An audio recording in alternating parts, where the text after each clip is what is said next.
Chapter 410. Feng Jin was right when he said that Jiang Pengji had a strong gambler's mentality. She and Meng Hun split up. In fact, she only brought 50 people with her. The rest of the 900 troops were led by Meng Hun. They were lying in ambush along the only way to the west gate. If Feng Jin knew that she dared to attack the district headquarters with only 50 people, he might faint from anger. The audience in the streaming room did not know whether Feng Jin would faint from anger, but they felt that their hearts could not take it anymore. They knew that the streamer was bold, but they never thought that she would be so bold as to take a detour and attack the district headquarters. Streamer V, to catch bandits, first capture the ringleader. Although I always think this is nonsense, people in this era fall for it. If it was in Jiang Pengji's era, not to mention capture the ringleader, even if a commander died in battle, the soldiers would not stop fighting without an order to stop the war. As the leader, the commander was indeed their belief, but it was not their only belief. Ingyang Kuaixian, but I mean, what if the leader of the Tsing-Yi army is not in the district headquarters? As soon as the bullet screen was posted, it was immediately drowned by the audience's bullet screen. Lo Siji Lianmeng, damn, don't say such things at a time like this. It's scary. Shouji Jibao, ba, don't say such things.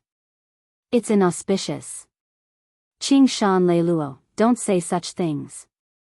If it comes true and the streamer dies, what will happen to those who are waiting to get clean? The streamer's streaming room has saved countless teenagers, young people, and middle-aged people who have gone astray. When Jiang Pengji's streaming room first appeared, no one believed in the so-called time travel. However, as time went by, the streaming room became very popular. It even caused a viewing craze. However, the number of people in the streaming room was limited. Every slot was extremely precious. Before the streaming room appeared, time travel and a different world were terms in novels. Now that their dreams had come true, one could imagine how attractive it was. Many people could not get a slot in the streaming room, so they could only go to a special official website to watch the recorded videos. Some time ago, a foreign student became a hot topic because of the streaming room. The reason was that he had been thinking about the streaming room day and night. He had unexpectedly quit his stubborn drug addiction. Watching the streaming room and quitting drug addiction had become a well-known meme. Jiang Pengji chuckled. She was now at ease. Not only was her movement unhindered, but she even had the energy to look through the bullet screen. Host V, there must be a big fish in the district headquarters. Didn't you notice that Xiangyang district is pitch black at night? Every household doesn't light up their lights. It's not that they are too poor to afford it, but it's because they don't dare to. The only place that's lit up is the district headquarters of Xiangyang district. Most families would only be willing to light their lanterns after nightfall. Those who lit their lanterns before the night was completely dark usually had two reasons: they were rich and willful, and their family did not lack the money for the lanterns, or they were hosting a banquet for a reason. Jiang Pengji had taken a look at the situation in the city from the top of the city wall. The district headquarters was brightly lit, and the light could be seen from afar. Thinking about the behavior of the Tsing-Yi army in General Zhou's face, it was not difficult to deduce. Therefore, she took a gamble that there was a big fish in the county government. The audience expressed, "That's great. Host, you're so willful. Aren't you afraid of being criticized by the strategists when you get back?" Kojiao Chi fan, sigh, let me give you a suggestion. In the future, the host's subordinates shouldn't call you Lord, they should call you Little Princess. Willfulness is a problem that even a real princess can't catch up to. When the bullet screen popped up, the copy party copied it excitedly. The screen full of little princesses gave Jiang Pengji goosebumps. Gui Kai Guo Fengxiu, if you don't want to burn incense at the host's grave on next year's Qingming festival, don't send bullet screens to distract her. Why are the audience making trouble at such a tense moment? His words were useful. The bullet screen slowly decreased until the screen was clear. At that moment, Jiang Pengji and the rest were close to the district headquarters. The news of an enemy attack at the west gate had just reached there. She sneered and drew her bow. She shot an informant who was about to speak. The guard at the entrance of the district headquarters was about to listen to what the informant had to say. In the next second, he saw an arrow piercing through his neck. The sharpened arrowhead was dripping with blood. The informant's eyes were wide open, and his eyeballs were about to pop out of his eye sockets. He died with an expression of disbelief. When the guard saw that, he gathered his chi in his dantian and wanted to shout that the enemy was attacking. However, before he could say enemy, his heart and brain were pierced. At that moment, the patrolling guard heard the commotion and walked over. He barely managed to shout the word enemy before he followed his companion's footsteps. Jiang Pengji led her troops over the wall. There were many members of the Tsing-Yi army in the courtyard. She sneered and put away her long bow. She pulled out the sword at her waist.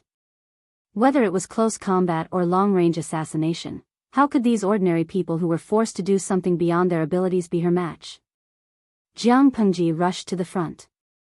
The blade of her long sword drew a silver-white light in the air. Then, it brought about a spray of blood. The perspective of the audience in the streaming room followed Jiang Pengji's movements. While they were excited, they were terrified by Jiang Pengji's ruthlessness. In the past, when they watched television dramas, the main character killed a person with a sword. At most, the main character would cut a wound on the person's chest. Then, the person would die. However, Jiang Pengji was not acting. How could a shallow wound like the one in the television dramas be fatal? With one slash of her sword, the person's body was directly cut into two. It was not an exaggeration to say that she was cutting melons and vegetables. The audience could not imagine how much strength she used. The audience in the streaming room could not imagine it. The troops following her did not even dare to think about it. Jiang Pengji's sword was fast and accurate. Every slash was aimed at the enemy's lifeline. With one slash, the person's brain or upper body was directly cut into two. Not only did blood stain the blade of her sword, but it also washed her hands, clothes, and face into the color of blood. Enemy attack, enemy, stop these thieves, the Tsing-Yi army in the district headquarters shouted loudly while they tried to stop the approaching people. Without exception, their bodies were cut into pieces. It was just the distance from the main gate to the entrance. The courtyard was already filled with 40 to 50 corpses. The Tsing-Yi army members who were killed with one slash were basically killed by Jiang Pengji. The corpses looked intact, but those who were lying on the ground struggling for a while before they breathed their last were the work of the troops. No matter how sharp a sword was, the strength needed to cut a person into two with one slash was extremely terrifying. If the sword did not cut the person in half with one slash, the muscles would still be firmly attached to the blade. It could not be pulled out or slashed into the body. It was equivalent to a useless weapon. However, Jiang Pengji did not have this concern. It was not because of how sharp her sword was, but because she was strong enough. Even if it was a blunt sword, she could still cut the person's head and body apart. Along the way, she killed along the way. The troops cooperated closely with each other. In addition, Jiang Pengji, the meat grinder, was clearing the way in front. Surprisingly, no one was killed or injured.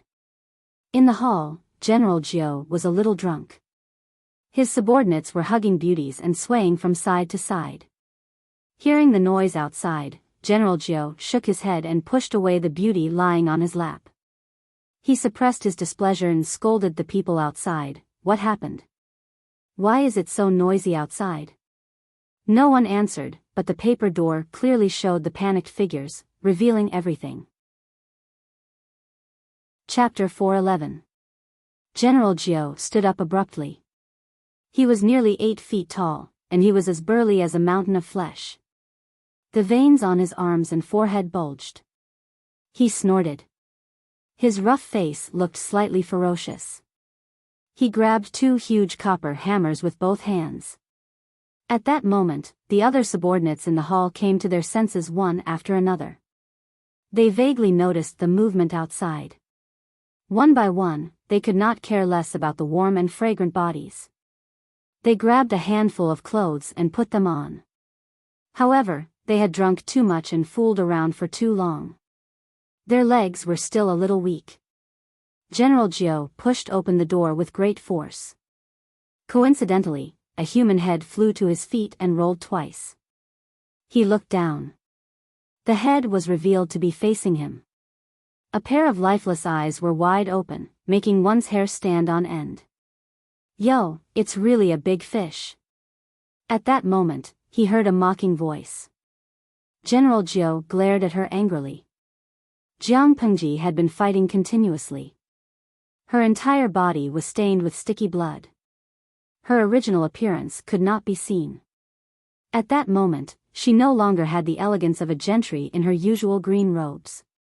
She was full of ferocity and anger. She was like a ferocious ghost that had crawled out of hell. "Who are you?" "I don't kill nameless people." General Jiao was still full of confidence because he could see that Jiang Pengji did not bring many people with her. Jiang Pengji's figure and height were very confusing. In many people's opinion, the bullier the body, the greater the strength and the greater the lethality. According to this standard, Jiang Pengji should be a paper doll that could be blown away by the wind. There was nothing to fear. Naturally, he would not really take her seriously. Compared to Jiang Pengji, he was more concerned about the circle of people around her. Each of them was an expert in fighting and killing. Jiang Pengji spat out a mouthful of blood and revealed a wanton and evil smile. A trace of scarlet seemed to flash in her eyes. She did not speak. Instead, she stepped forward and closed the distance between her and General Jiao in an instant. They would start fighting at the slightest disagreement. In a battlefield, who cared about so many tricks? Either you die or you live. General Jiao originally wanted to act pretentious, but he did not expect Jiang Pengji to not play by the rules. She was too lazy to talk nonsense with him. He subconsciously raised the giant hammer in his hand to block the sharp blade. Bang, a teeth-numbing sound of impact could be heard. After one strike, an extremely deep mark was left on the copper hammer that was covered with iron thorns. General Jiao was horrified. The web between his thumb and forefinger split open, and viscous scarlet blood oozed out of the wound, dyeing his palm red. Because of this sudden force, he almost lost his grip on the handle of the hammer. Even so, his mountain-like body was shaken and forced to take 3 or 4 steps back. If he hadn't stabilized his center of gravity, he would have fallen to the ground and lost all his face. General Jiao was overwhelmed with shock. Jiang Pengji held her sword with one hand, and her left hand moved as fast as lightning. She pulled out a 1-foot-long sword from her waist. With a poof, the snow-white blade pierced into someone's neck. This person wanted to ambush her when she was not strong enough, but he did not expect to lose his life first.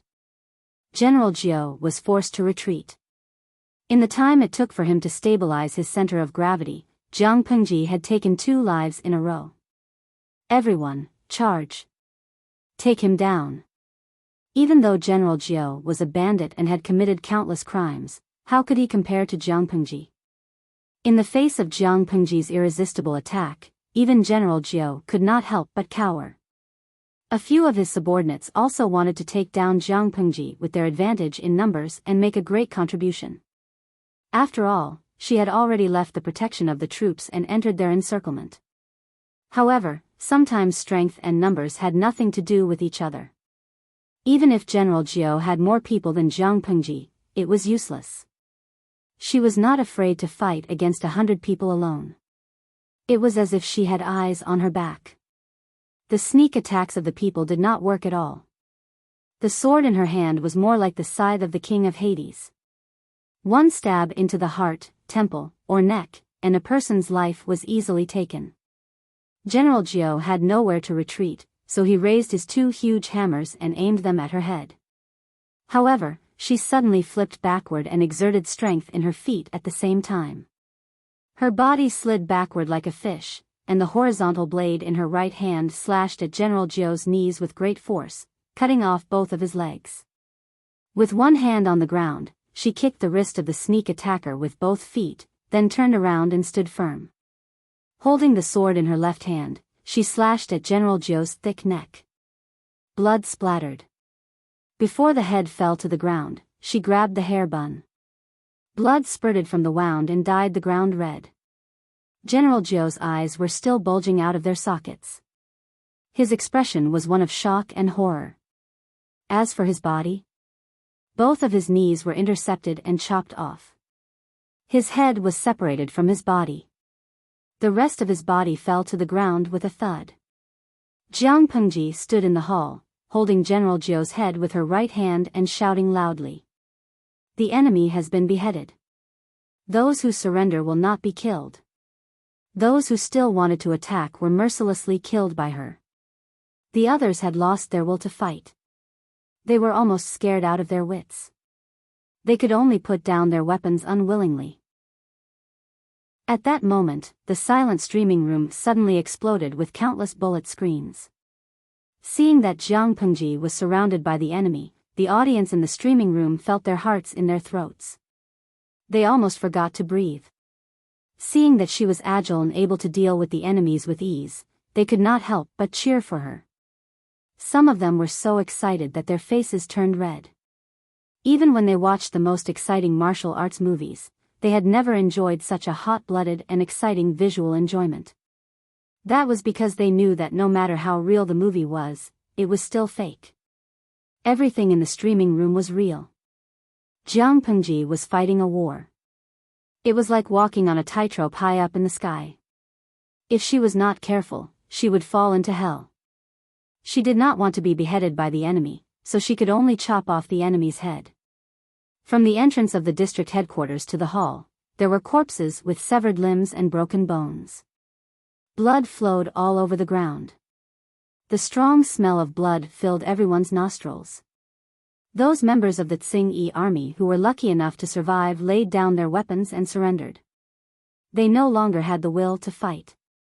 Just before Jiang Pengji led her people to attack the district headquarters, Meng Han had also begun the battle. The members of the Tsing-Yi army near the west gate heard the news and rushed over. More and more people came. They did not expect that after the sneak attack at the city gate, the enemy did not leave the area. Instead, they sent a large number of troops to lie in ambush and wait for them to fall into the trap. Archery was a compulsory course for every troop. They spent at least 2 hours a day specially training in this subject. They trained hard every day. The sighting device on the improved crossbows was continuously improved to help them increase the accuracy of their shots. Under such conditions, the troops could not be considered as godly archers, but they could shoot wherever they pointed. Their accuracy was more than 90%. Now, their target was not the moving heads of the Tsing-Yi army, but Meng Han gestured for the troops to hold their swords. The arrows shot out and the torches of the Tsing-Yi army fell to the ground. In the alley, there were only sporadic flames. The area that the flames illuminated was limited. Everything else was shrouded in darkness. The sudden darkness caused many members of the Tsing-Yi army to panic. In the next second, what awaited them was a torrent of arrows. Not only there, the same scene was playing out in other places. The blood-curdling screams of the members of the Tsing-Yi army before they died reverberated to the sky. There were people who were shot and fell. Not long after, the ground was covered with the corpses of the members of the Tsing-Yi army. After a few rounds of shooting, the ambush spots of the troops were also exposed. The blood-curdling screams attracted more enemies. To avoid increasing casualties, Meng Han saw the situation and ordered them to retreat while fighting. Retreat for now. A strategic retreat was for the sake of greater victory and minimizing casualties. Chapter 412. Jiang Pengji had mentioned before that most of the people in this era had night blindness. Most of the Tsing-Yi army were blind in the dark without torches. In the eyes of the troops, a group of blind people were just moving human targets. Where did they go? Have you found them? No. Have the thieves escaped? Go over there and look for them. Where are the thieves? Report back as soon as you have any news. The Tsing-yi army rushed over and held up their torches, illuminating the area as if it was daytime. However, apart from hundreds of corpses, there was no trace of the enemy. The Tsing-yi army was in a panic. While they were angry, they had an uncontrollable fear of the elusive enemy. Meng Hun smiled when he saw the Tsing-yi army rushing over in batches. He ordered them to continue the ambush, load the crossbows, and take aim. Buzz, buzz, buzz, in the darkness, the deadly arrows roared out. This time, they did not aim at the torches, but at the heads of the Tsing-yi army. Poof, the dead did not even have time to scream. A deathly chill spread from the soles of their feet to their whole bodies, and they fell limp to the ground. They are here. Someone noticed the movement and was about to shout a warning, but he did not want to follow in the footsteps of his companions. The range of the improved crossbows gave the troops a great advantage in long-range attacks. The sky was even darker that night. The moon was shrouded in thick dark clouds. They were lying in ambush in the dark, and they were so far away. The Tsing-yi army could not touch them at all. It could be said that the troops had the upper hand. After a few ambushes, the corpses lying in the alleys had piled up. The blood that flowed out converged into a stream, flowing along the cracks of the stone slabs. The night wind blew, bringing with it a strong smell of rust. It told of the tragic battle that had happened here. The Tsing-yi army kept rushing over, and they kept dying. The number of the dead kept increasing. Under such a strong threat of death, many people were on the verge of a mental breakdown and lost their cool. They used to be honest people with hoes, but now they were instigated to pick up choppers and shoulder poles. They became violent mobs. However, their happy life had not lasted for a few days. The soul-reaping envoys came and took away their people one by one. Soon, it would be their turn. Seeing that the arrows in his quiver had been exhausted, Meng Hun spat out a mouthful of saliva and pulled out the broadsword from his waist. With a ferocious look in his eyes, he jumped down from the eaves with his saber in hand. Go! Ah! A blood-curdling scream was heard. A member of the Tsing-yi army's head was split into two halves from top to bottom. His brain juice and blood splattered everywhere. Meng Hun unsheathed his sword and slashed at another member of the Tsing-yi army without stopping. Behind him, more troops rushed forward. For a time, the alley was in a chaotic battle, and shrill cries resounded without stopping. Directly drawing a sword to fight was not as fast as long-range shooting, but it was undoubtedly more tragic. The troops knew how to cooperate in battle, while the Tsing-yi army was like headless flies. They did not even have any defensive equipment. Even though the Tsing-yi army outnumbered the troops, the battle situation was still one-sided. How could the people nearby sleep soundly when they heard the murderous cries outside? After the earthquake, the already impoverished Xiangyang district was in a state of desolation. Many people died in the earthquake. The people did not have enough food to eat, but the district headquarters did not do anything. Until Xiangyang district was conquered, the Tsing-yi army committed numerous crimes. The people of Xiangyang district were already jittery and panicked. Every household shut their doors tightly, regardless of whether it was day or night. They refused to step out of their doors. Now that the Tsing-yi army was in a chaotic battle with an unknown force, many people could only shiver in fear and hide in their homes, blocking the doors tightly. After a quarter of an hour, the murderous cries gradually subsided, but the smell of blood in the air became stronger. At this moment, excited shouts spread throughout the streets and alleys. The enemy bandits have been beheaded, those who surrender will not be killed. The enemy bandits have been beheaded, those who surrender will not be killed. The enemy bandits have been beheaded, those who surrender will not be killed. The high-pitched voices were like a relay, passing through the mouths of the troops and spreading throughout the entire Xiangyang district. Meng Hun, who was already in a killing frenzy, heard this, and pulled out his sword from the heart of a corpse. Not only him, but most of the troops had already lost track of time. This exciting news reached their ears and pulled them back to their senses. After calming down, many of them realized that their arms were already sore and powerless. Their muscles were swollen, causing their skin to ache. Some of the troops panted heavily, feeling carefree as if they had escaped death. Some of them even sat on the ground in exhaustion, not caring how much blood there was on the ground. Most of them were injured and wounded, but compared to death, these minor injuries were nothing. At this moment, there were only a few members of the Tsing-yi army who were still standing. Most of them were either dead or seriously injured, struggling at death's door. As for those who were still on their way, upon hearing that General Jiao had been beheaded, they were at a loss at first, then they threw down their weapons and ran away. Of course, there were still more than 1,000 people who were captured in the end.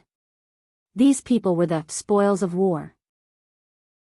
Meng Hun composed himself and said to the troops beside him, "Clean up the battlefield, bandage the injured brothers' wounds. As for the brothers who died in battle, remember to collect their corpses, so that they can be buried in peace in the future." These troops were not only Jiang Pengji's private troops, but also the children that Meng Hun had raised. He had spent years of painstaking effort on the troops. Losing one person made him feel as if a knife was twisting his heart. But as a general, he understood that it was an honor to be born a general and die on the battlefield. Meng Hun waved his sword expressionlessly, flung the blood on the blade to the ground, then sheathed it. He needed to meet up with Lang Jun as soon as possible to stabilize the situation, lest the remnants of the Tsing-yi army counterattack.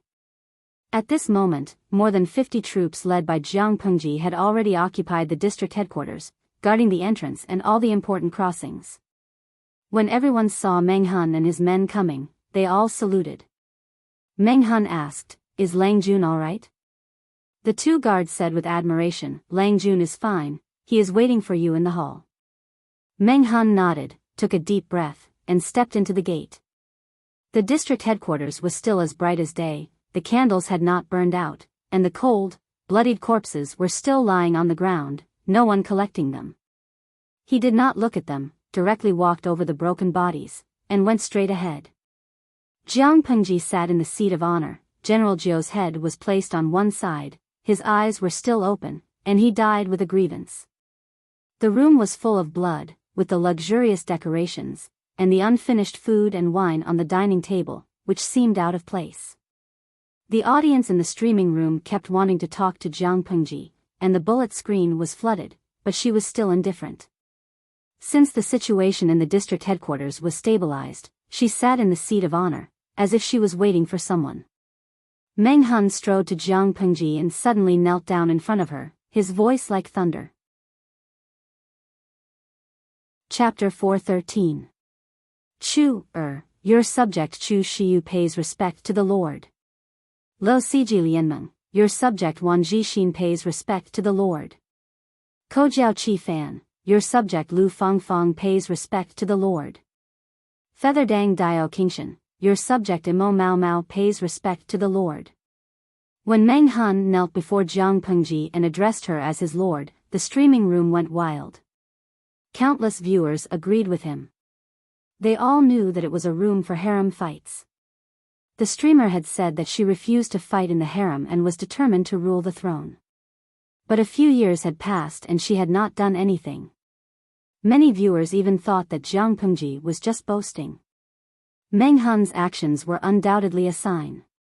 From that night onwards, their streamer was ready to ascend to the heavens. Jiang Pengji's lips curled into a smile. Her cold face became a little warmer. She helped Meng Hun up and said, "You've worked hard tonight." Meng Hun stood up and couldn't help but grin, revealing a set of snow-white teeth. "That's not right, my lord. If we were to talk about who contributed the most in this siege, it would be my lord. I don't dare to take it all for myself." Meng Hun felt that night was the most carefree since he had rebelled against the Mengs. He felt like he had come back to life and his blood was boiling. Even though he was covered in blood and there was a lingering stench at the tip of his nose, he felt extremely comfortable from head to toe. If it was someone else, they might think that Meng Hun was just flattering her. But Jiang Pengji knew that he admired her from the bottom of his heart. The smile on his lips deepened, and his eyes were filled with warmth. "No one can take away the credit that belongs to you." The head was to be hung on the city wall. Wen Zheng and the rest will understand when they see it. As she said that, she lifted her leg and kicked General Jiu's head. The head rolled down like a rubber ball. Meng Han nodded and said, "I'll do it now. How many prisoners of the Tsing-Yi army do we have?" Jiang Pengji stopped Meng Han and said, "I don't know how many troops were killed in this attack. Including the 1,000 imperial guards under Coach Luoyue, there are at most 2,000. The Tsing-Yi army can't even defend the city with 10,000 men, let alone the few of us. If there are members of the Tsing-Yi army who are willing to surrender, we can consider incorporating them into the army for the time being. Stabilizing the situation is the most important." Meng Han looked a little embarrassed. He felt that the number of captives this time was probably less than 2,000. There were more than 10,000 members of the Tsing-Yi army. 3,000 of them were lured out of the city during the day and all of them were annihilated on the Longhu boardwalk. Jiang Pengji led more than 50 troops and killed close to 500 members of the Tsing-Yi army. He divided his troops and led other troops to ambush the Tsing-Yi army near the west gate. He estimated that 3,000 of them were annihilated. After General Jiu was beheaded, another group was scared away.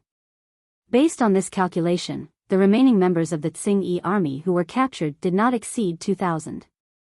Seeing his expression, Jiang Pengji's heart skipped a beat. She said, "It's just a temporary incorporation to keep up appearances." Meng Han said, "Putting up a front?" "Yes, although Xiangyang district has been conquered, it's hard to guarantee that there won't be a second group of Tsing-Yi army coming to cause trouble. We need manpower now. When the situation in Xiangyang district stabilizes, I plan to recruit soldiers again. The selection criteria will be stricter. The quality of the soldiers is more important than the quantity. If I want to nurture, I will nurture elite soldiers." Meng Han understood what Jiang Pengji meant and felt relieved. "Then how does my lord plan to deal with the corpses of the bandits?" After experiencing the earthquake in Shangjing, Meng Han had some taboos about corpses. He was afraid that if the corpses decomposed, they would cause an epidemic or pollute the water source. Jiang Pengji replied without raising her brows, "Directly transport them outside the city and burn them. Special times call for special treatment. We don't have enough manpower. After taking over Xiangyang district, there are still many things to do. How can we have extra manpower to bury them? Now that the weather is hot, the corpses will rot easily if left for a long time. It's better to deal with them as soon as possible. Remember to transport them to a remote place and deal with them." Meng Han did not have much objection to burning them. After all, they were the corpses of his enemies. "Oh yes, get someone to get you some water and treat the wounds on your body. Otherwise, when the wounds fester, you'll suffer for nothing." Jiang Pengji was skilled.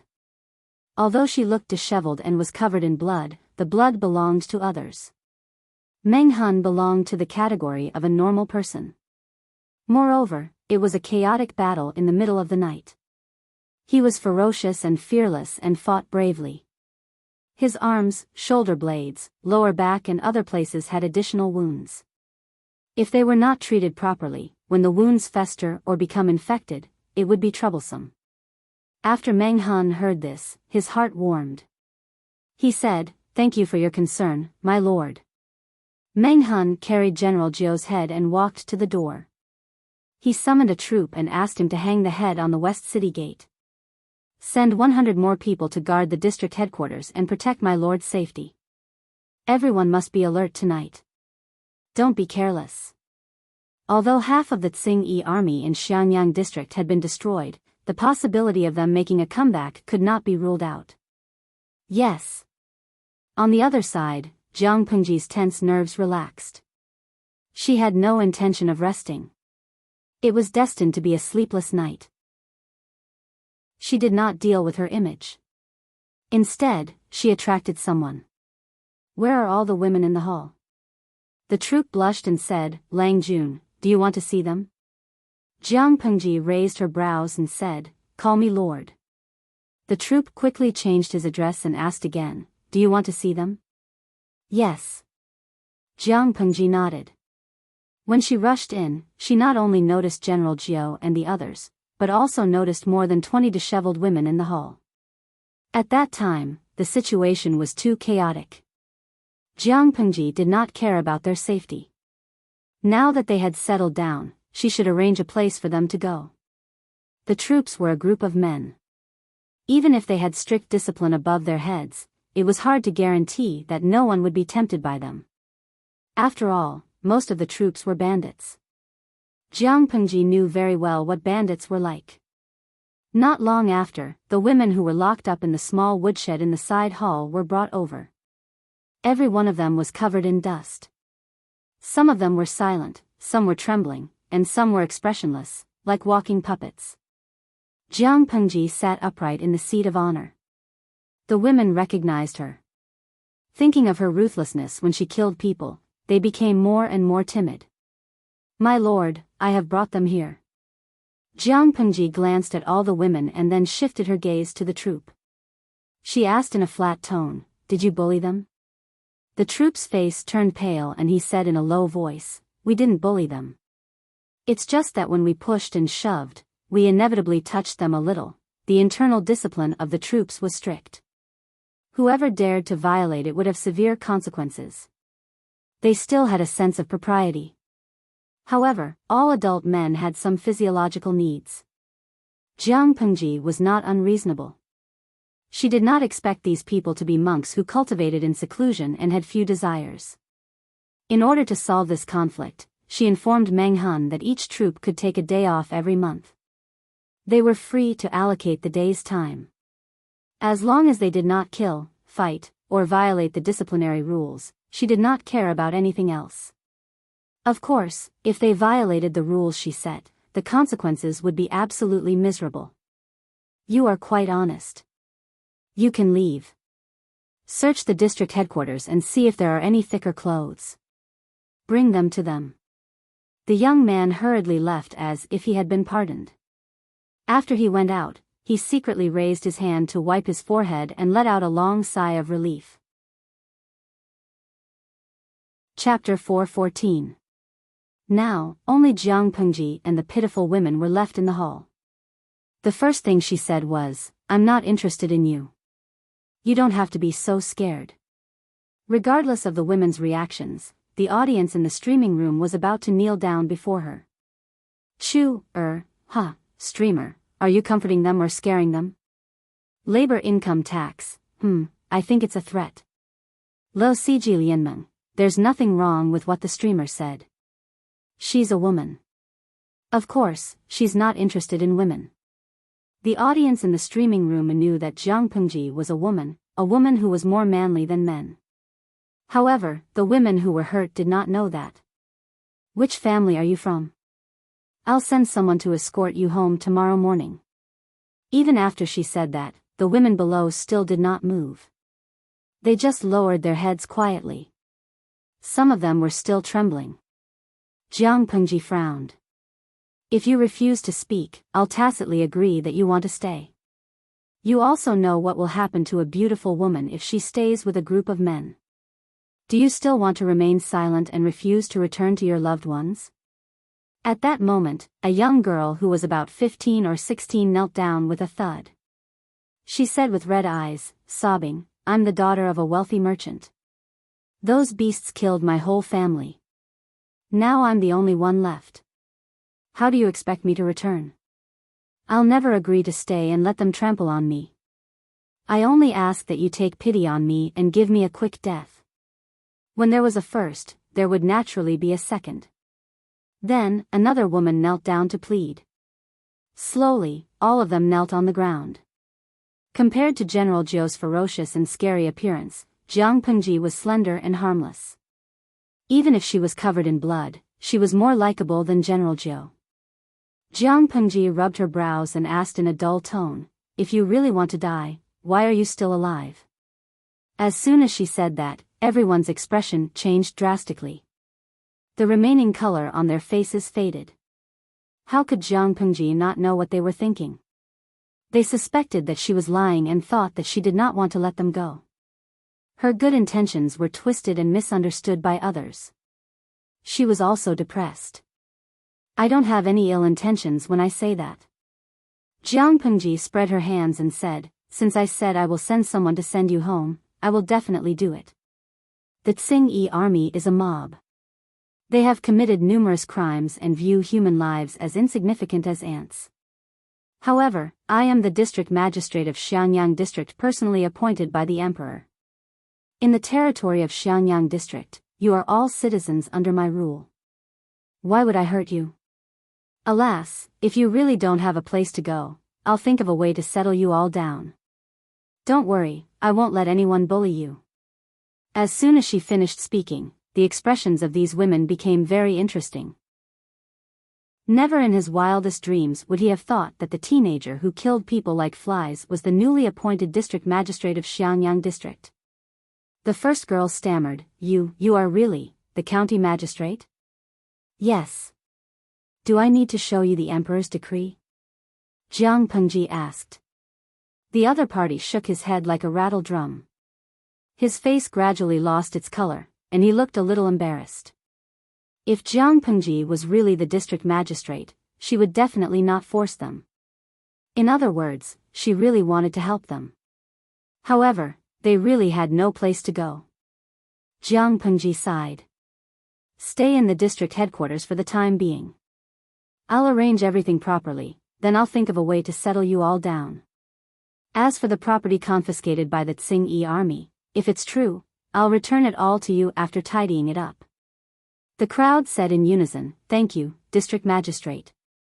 Hualian's supermarket, eh? Streamer, do you really plan to return their property to them? You must be very short of money and food now, right? Jiang Pengji secretly rolled her eyes. Was she such an insatiable person in the eyes of the audience? Streamer v. What I lack now is manpower, not food.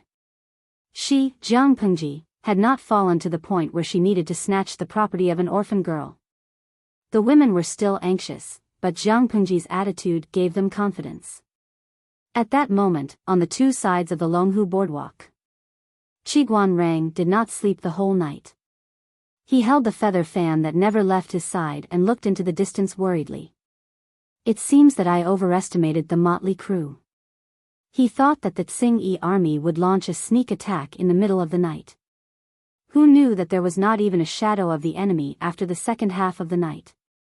Feng Jin covered his face with his sleeves and yawned. If there's still no movement after daybreak, that's good news.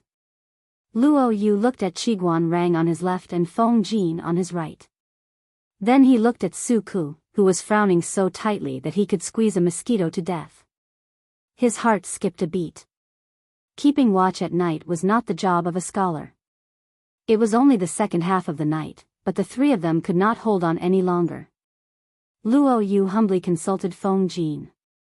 "Master Huayu, I don't understand what you're saying." Feng Jin said, "If there's an enemy attack in the second half of the night, it means that Lang Jun is in trouble. Not only did the Tsing-Yi army hold Lang Jun back, but they also have extra troops to attack the camp at night. On the contrary, if there's still no movement at dawn, Lang Jun is most likely successful."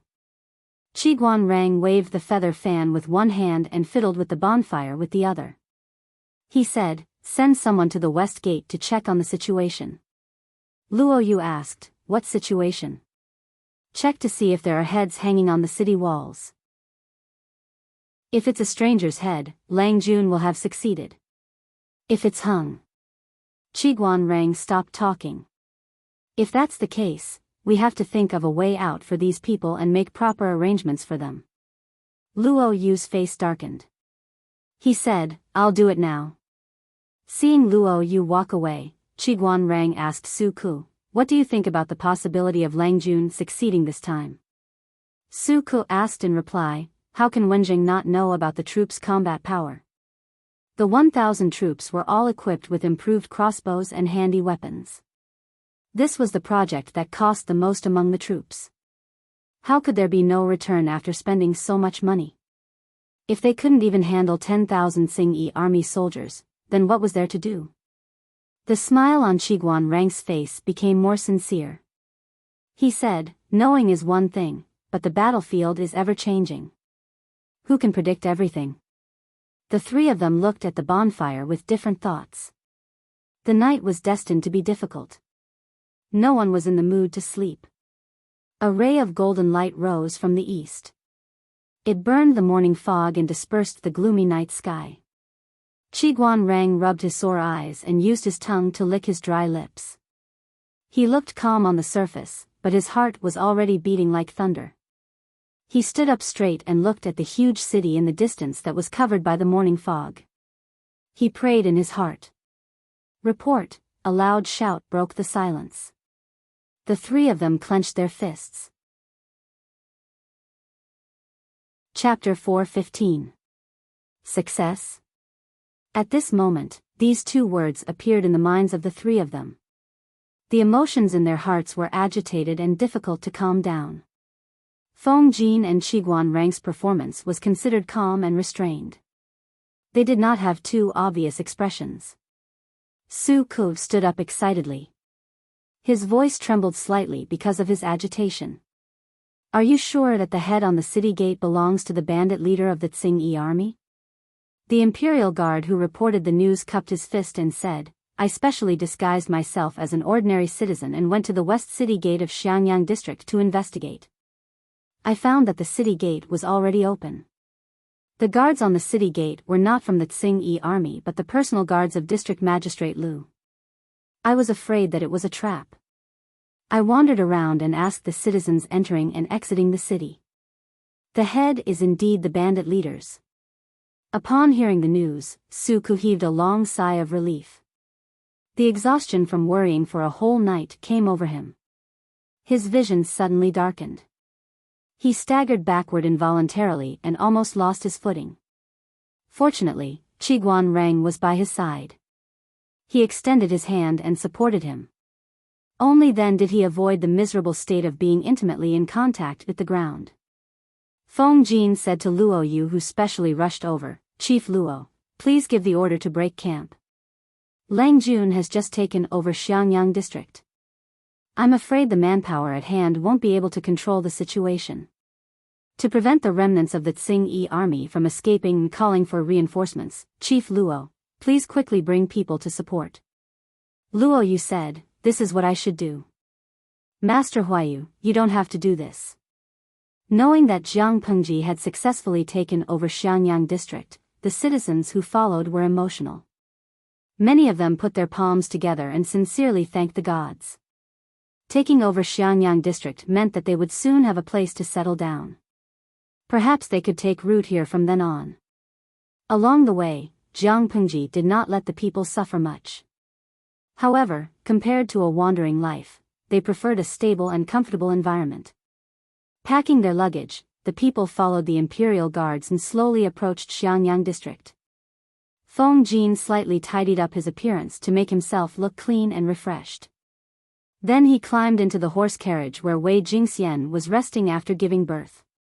Among the people, Wei Jingxian and her daughter probably had the best days. I'll lean against and rest for a while. There was only his wife and daughter in the carriage. Feng Jin was really exhausted. He leaned against the carriage lazily. He bent one knee and curled the other to reduce the space he occupied. His eyelids were so heavy as if they were filled with lead. Su Ku and Qiguan Rang narrowed their eyes slightly. Su Ku and Qiguan Rang could only force themselves to stay awake and ride. There would be no harm without comparison. Under the careful care of the maidservants, Wei Jingxian's confinement was not bad, and her body was recovering well. She leaned against the table in high spirits and sat up. Are we going to enter the city? Before she fell asleep last night, she vaguely heard news that Jiang Pengji was going to bring people to attack Xiangyang district at night. If Jiang Pengji failed, her husband would not have such a relieved expression. The only possibility was that Jiang Pengji had won. She had led her men to conquer Xiangyang district. Wei Jingxian was smart and quick-witted. She didn't purposely ask for information and deduced the information she wanted from the details. Feng Jin narrowed his eyes and nodded slightly. His breathing gradually stabilized. Wei Jingxian saw that his body was shaking along with the jolting of the carriage, so he could not sleep well. Her heart softened. She quietly put Changsheng, who was sleeping soundly, on the bed, then stretched out her hand to support Feng Jin's pillow. Feng Jin sensed movement and opened his eyes halfway. Seeing that it was his wife, he closed his eyes again and rubbed his head. He found a comfortable position and fell into a deep sleep not long after. The carriage was specially made by the Lu residents. The shock absorption system was very good. Sleeping in the carriage did not feel much jolting. Qiguan Rang rode on the horse. He looked left and right but did not see Feng Jin. He felt depressed and kept fanning himself. Sigh. He has a lovely wife and daughter. Rang also has one, but the treatment is so different. Feng Jin sneakily went to sleep. He had to keep his heavy eyelids open and resist sleepiness. Thinking about it made him feel bitter. Su Ku turned his head and looked at the stable carriage behind him. He said bitterly, I also have a wife at home. However, wasn't he the same as Qiguan Rang? He was not a single dog, but he was better than a single dog. The two men looked at each other and sighed. Then they looked away tacitly. At such a time, they were still showing off their affection. They felt that they had suffered a great deal of damage. Because they were carrying nearly 20,000 people in Shangjing, the whole procession naturally moved at a slow pace.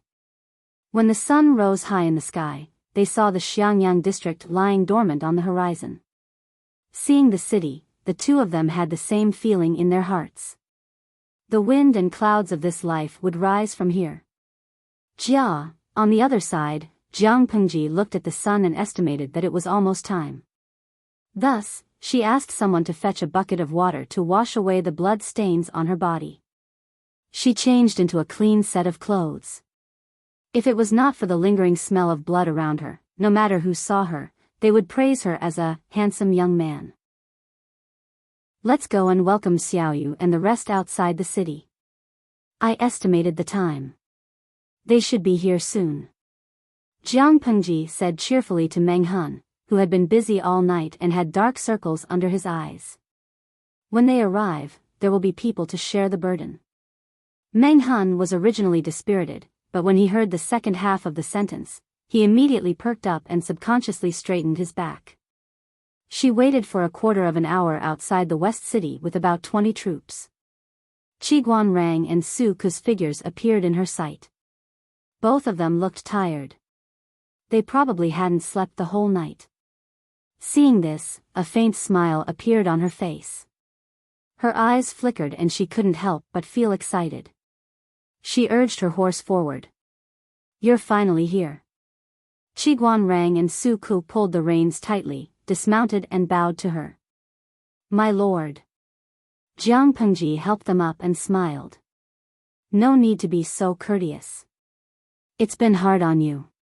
You're tired from the journey. Go into the city and rest for a while. Qiguan Rang looked serious. Rang, it's no big deal. It's just a little hard work, not worth mentioning. My lord has just taken over the Xiangyang district. The people's hearts are still unsettled. There are still many unresolved matters. To prevent any accidents, it's better to stabilize the situation and make arrangements for the people who follow my lord. Su Ku thought so too. Although he was really sleepy now, business was more important. The viewers in the streaming room who watched the whole process were delighted. The two strategists had walked the longest path. It was definitely their lord's trick. There were even some viewers who condemned her righteously. Laughter cry. Streamer, doesn't your conscience hurt by squeezing two trembling subordinates? Feather Dang Diao Qing Tian, the streamer replied with a cold face. Of course it doesn't hurt. Squeezing employees is the basic skill of every boss. Go to the toilet with finger, tsk tisk. I've been following the streamer's streaming room for 3 to 4 years. I've never seen her have that kind of thing. Jiang Pengji ignored the bullet screen. Of course her conscience wouldn't hurt. Where's Huayu? She glanced around and didn't see Feng Jin. Qiguan Rang pointed at the carriage behind him with his feather fan. Jiang Pengji glanced at the carriage and sighed with emotion. It's good to have a wife who loves me. The two married men in front of her felt their knees hurt.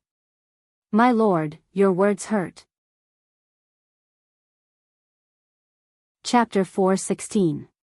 The epicenter of the earthquake was near Shangjing, so Shangjing suffered the most. The huge capital city was reduced to ruins, and lonely souls were everywhere.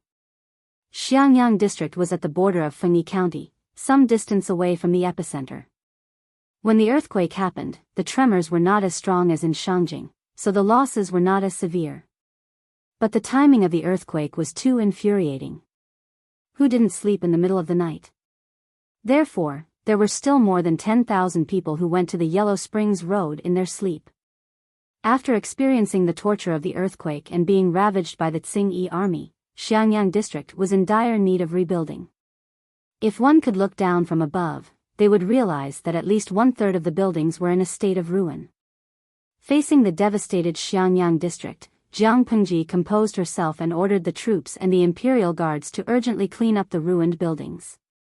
No matter what, they had to leave a place for the people of Shangjing to sleep. She pinched her brows and thought of the situation in Xiangyang district. She couldn't help but complain, this Xiangyang district is not much better than Shangjing. Feng Jin took a nap, and now he had recovered some energy. He said, when heaven is about to bestow a great responsibility on a man, he must first torture his will, tire his muscles and bones, starve his skin, empty his body, and act in disorder. The words of the sages and sages make sense. Everything is difficult at the beginning. Xiangyang district is now a mess. To rebuild on top of the ruins is extremely difficult. But if you overcome this hurdle, you will surely soar to the sky. Jiang Pengji secretly rolled her eyes. She wasn't a monkey, why would she soar to the sky? But his words made her feel better. She waved her hand and summoned a few of her subordinates for a meeting. She didn't like to play games, and she didn't like to listen to meaningless nonsense, so she went straight to the point. After the earthquake and the ravages of General Zhou's Tsing-Yi army, Xiangyang district is now destitute and full of desolation. Jiang Pengji started the conversation. Everyone sat down. There was only tea and water at the table to moisten their throats. Let's not talk about the details first. The main problems we are facing now are rebuilding Xiangyang district and recruiting soldiers and workers to strengthen the defense of Xiangyang district. While rebuilding Xiangyang district, we must be prepared for war at any time. The scale of the Tsing-Yi army is much larger than we imagined, not to mention the Red Lotus Group, which is on the same side as the Tsing-Yi army. These are the hidden dangers and enemies of Xiangyang district. Now, we can't rely on anyone. We can only rely on ourselves. Jiang Pengji's last sentence was full of resentment. Everyone agreed with him. However, no matter which one it was, it would consume a lot of manpower, material resources, and time. Unfortunately, Jiang Pengji was very poor at the moment. This poor did not mean that she lacked food or money. What she lacked was manpower. Thanks to the generous donations from the viewers in the live streaming room, she was able to temporarily trap the little vixen, the system. The popularity points in her hands were enough for her to squander, allowing her to easily feed these tens of thousands of people. They might not be able to eat well, but at least they wouldn't starve to death. As for money, she had previously borrowed money from so many families in Shangjing, and the accumulated money was very considerable. It was enough for her to last until this winter. She continued, last night, I sent someone to count the captives of the Tsing-Yi army. There are 1781 people, and 90% of them are young adults between the ages of 13 to 30. I've also looked through the information in the district headquarters about the population of Xiangyang district. At the most, there are 5,000 to 10,000 young adults. In addition to the people in Shangjing who followed us here. If all of them are put into forced labor, I think as long as a detailed plan is made and it is carried out step by step, it is not impossible to rebuild Xiangyang district before winter. Hearing that, Luoyue knitted his brows tightly. Forced labor? Feng Jin said unhurriedly, my lord probably means paid forced labor. The people contribute their labor, and my lord provides money and food. Not only can we ensure that the people have enough to eat and wear, but we can also rebuild Xiangyang district. My lord isn't rich now, and her family property is limited. But as the district magistrate, even if the people don't do anything, my lord can't let them starve to death. Food still has to be given. Rather than that, it's better to find something for the people to do. Forced labor was originally a form of unpaid physical labor. Now that the people were living in poverty and did not have enough to eat, if they were to work for free, Jiang Pengji's good reputation would be completely ruined. Even if others asked her to do so, she would not do it. During special times, providing relief through work was an excellent method. She had done it before, so Feng Jin and the rest did not misunderstand. Of course, unpaid forced labor had long been deeply rooted in the hearts of the people. It was normal for Luoyue to misunderstand. Even so, I'm afraid there are not many people who are willing to respond, especially the local people of Xiangyang district. Qiguan Rang waved his feather fan. There was fatigue between his brows, but his eyes were bright and spirited. He continued to speak with a slightly mocking tone. Their families have money and stored food. When autumn comes, they can still harvest the autumn grain. They don't lack the food given by forced labor. The Tsing-Yi army wreaked havoc and confiscated the properties of many rich families. Confiscating one family was enough to fill their stomachs, so they did not care about the ordinary people. Therefore, the people had stored food in their homes. They had a certain level of confidence and had no need to sell their labor. The possibility of refusing forced labor was very high. After he finished speaking, Qiguan Rang even sneered in a low voice. His gaze was somewhat disdainful. Meng Han listened and suggested softly, "Why not increase the remuneration?" Jiang Pengji's gaze was helpless. Did she look that much like a nouveau riche? "Your lord, I am poor. How can I provide so much remuneration? The house was not built for me, they." She clasped her 10 fingers together and complained. Suddenly, she thought of something and had an idea. But, it's not that there's no other way. Due to the earthquake in Xiangyang district, countless buildings collapsed. Many houses and land are empty. If there's no family to inherit it, according to the law, it will be confiscated. Hearing her words, Feng Jin and the rest revealed a thoughtful expression. However, there was someone who reacted faster than them. The audience in the streaming room had enough of the pain of buying a house. They did not expect to be hurt by watching the streaming. Shocking. She's actually the oldest real estate developer in history. Inyang Kuaixian, if Xiangyang district is completely rebuilt and becomes a safe place to live in troubled times, I think the price of the land will be sky high. Zwizhen Beishijing, which friend said that houses in ancient times are cheap and wants to travel to ancient times to be a landlady and live off the rent? Look, the streamer wants to get into real estate. The price of the house will be sky high. Not to mention buying a house and becoming a landlady, even if you travel to ancient times, you will still have to be a mortgage slave. F***CK. Jiang Pengji glanced at the bullet screen and felt rather innocent. She really did not think so much at first. Why did she invest in real estate and land? She only wanted to build houses on uninhabited land. Then, the people who participated in forced labor could live in the houses at a low rent. In the future, there would be a certain tax deduction. She could also rent farming equipment and cattle from the district headquarters at a lower price. Her idea was very simple. Chapter 417. Except for Luoyue and Meng Han, the two martial artists, whose brains were at a normal level, the rest of them were people with high IQs. Even though they were limited by the times, when Jiang Pengji made the suggestion, they all thought of the crux of the problem and extended it further. Others took one step at a time, but they took one step at a time and saw 10 steps ahead. They saw further and thought deeper and more holistically. I think it's feasible, my lord. Feng Jin nodded. They had too little available resources at the moment. Only by playing with the whole market flexibly could they have the possibility of development. Qi Guanrang and Su Ku both agreed. As for Luo Yue and Meng Hun, they were there to listen and to see how big the gap in IQ between normal people and abnormal people was. Jiang Pengji still maintained the small gesture of interlocking her fingers. This posture was a habit she had developed in her previous life. Those who knew her would know that she was deep in thought when they saw this small gesture. I thought it was a good idea before, but I had a flash of inspiration just now. I suddenly felt that it could be done better.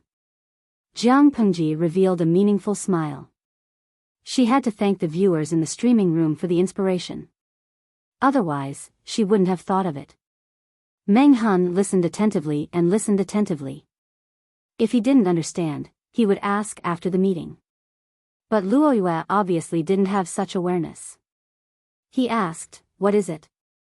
Qi Guanrang gently waved his feather fan and explained to him, "I think that my lord's idea just now was to build houses on public land and then rent them to the landless commoners at a low price to reduce the pressure on them.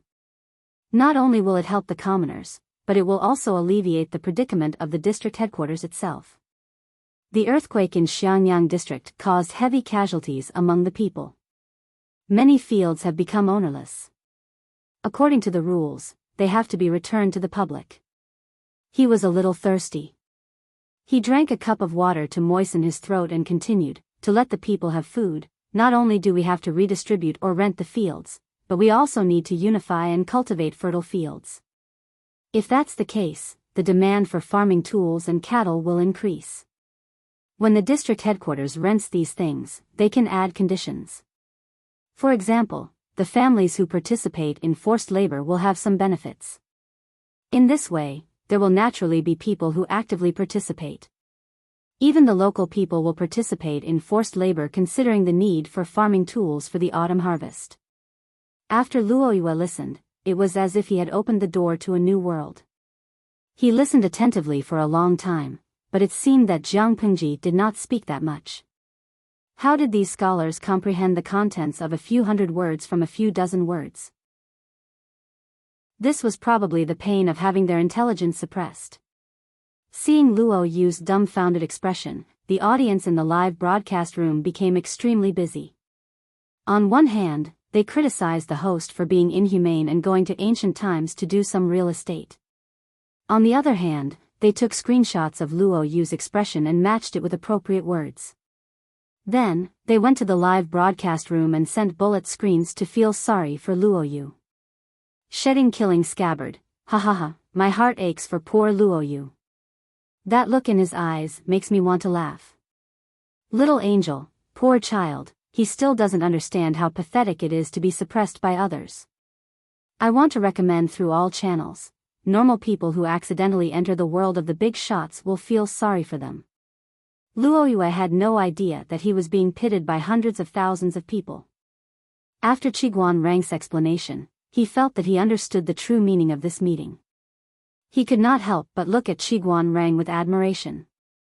District Magistrate Lu was not an ordinary person, and the people under him were even more extraordinary. Su Ke said, "If we use this method, we can indeed quickly restore the people's livelihood. Before winter, the people who have lost their homes can also have a house to live in. They don't have to fear the cold. This is a good move. If it succeeds, I think the people of Xiangyang district will be completely loyal to the Lord." However, Jiang Pengji said, "That was indeed what I thought in the beginning, but now I have a better idea." At this moment, the three of them looked at her inquisitively. "There's a better idea?" Luo Yue continued to not understand. Meng Hun lowered his head and played with the curled-up dead skin on his hands. Knowing that he was not smart enough, why did he have to force himself to be abused? Meng Hun felt that he was there to make up the numbers. Construction and development were not the strong points of a martial artist. There was no shame in being outclassed in intelligence. "Of course, listen to me in detail." Jiang Pengji got up and fetched a brand new piece of uncut bamboo paper. She spread it out and used a piece of charcoal to draw on the words. With just a few strokes, she drew the general outline of the entire Xiangyang district, allowing everyone to see it more clearly. Now that Xiangyang district is already in the process of being rebuilt, instead of sewing and patching up the ruins, why not be more thorough and rebuild the entire district in batches? The new district magistrate's residence will be built in the center and spread out in all directions with him as the center. Xiangyang district is vast and many places have been abandoned. These places have to be reused and built into houses. As she narrated, she used a piece of charcoal to quickly draw on the bamboo paper. Not long after, a rough plan was completed. The three of them looked at it seriously. Sometimes they frowned and sometimes they revealed a thoughtful expression. Due to the limitations of the era, they did not understand the tricks of speculating on land. However, it did not mean that they did not think of the benefits. It just took time to understand. As long as they followed Jiang Pengji's train of thought, it was only a matter of time before they understood the deeper meaning. After it is completed, these few places will only be rented and not sold. After Jiang Pengji finished drawing, she circled another area. The audience in the streaming room secretly scolded her for being too cunning because the places Jiang Pengji circled were all commercial areas. According to her plan, there would be more and more people living in the future. The increase in population would naturally bring about business transactions. The prices of these excellent areas would increase accordingly. If the land deeds were in the hands of the district headquarters, the rent alone would be enough to cover the daily expenses of the district headquarters. These places will not be sold or rented, but they must be built well. The roads will be flat and wide. The environment will be quiet and pleasant. The public security must be perfect. I plan to build a unified manor here. As for the scale, it will be mainly 2 or 3 entrances. It will be fine as long as it is exquisite and elegant. Jiang Pengji pointed to the area she just circled. Now that the disaster had just passed, the district headquarters could recover many land deeds. However, these land deeds were worthless. Only after the market was circulated would the value of the land deeds increase. However, she was not satisfied with the rate of increase because these land deeds could go to heaven. Su Ku slowly squinted his eyes. As an internal affairs officer, he somewhat understood his lord's intention. The land deeds of these places were worthless now. However, after the structure of the entire Xiangyang district was formed, they would become extremely valuable. The plan was completed. The blueprint was placed in front of everyone. However, to complete it, they still needed to unite. Feng Jin and the other two thought about it and put forward their own opinions to make this rough goal more perfect. Even though they were particular about efficiency, the entire meeting took up an hour. The tea was changed twice. Finally, Jiang Pengji was responsible for assigning tasks. Xiaoyu, go and do a head count of the specific number of people. Write the recruitment notice for corvée labor. The daily wages will be paid on a daily basis. 30% will be paid with copper coins. The remaining 70% will be replaced with steamed buns or grains. Jiang Pengji said, write down all the details in detail. Send someone who can read to publicize it. We must make sure that the people understand the deeper meaning and avoid unnecessary misunderstandings. Chapter 4:18. After Jiang Pengji finished speaking, her eyes fell on Feng Jin and she said, Huayu, take some people to clean up the internal affairs of the district headquarters. Let the district headquarters resume operation as soon as possible. Calculate the amount of land that can be reclaimed and coordinate with Xiaoyu to arrange the manpower for the reclamation. Feng Jin bowed and said, I will obey the Lord's orders. Wen Zheng's task here is a little tiring. Let's re-register the population of Xiangyang district. The captives of the Tsing-Yi army, the people who came with them from Shangjing, and the local people of Xiangyang district were divided into different categories. This is a huge project, so I'm afraid Wen Zheng will have to work a little harder. Qiguan Rang smiled bitterly. He did not have to run around, but this paperwork was exhausting. All in all, 50 to 60,000 people would have to re-register. Just thinking about it made him feel like his hands were about to break. Although he was complaining in his heart, he still said, "I will obey the Lord's orders." "Coach Meng, I have something for you too." There were too few able-bodied men that Jiang Pengji could hire. No one could escape the fate of working overtime. The post-disaster measures in Xiangyang district are really crude. Lead the troops to clean up the mess. Everything will be handled according to what happened in Shangjing. If there were any citizens who showed symptoms of the disease, they had to be isolated from ordinary people at the first instance. If you discover the rotting corpses of commoners or animals, dispose of them quickly to prevent mosquitoes from breeding. This matter is of great importance and cannot be delayed.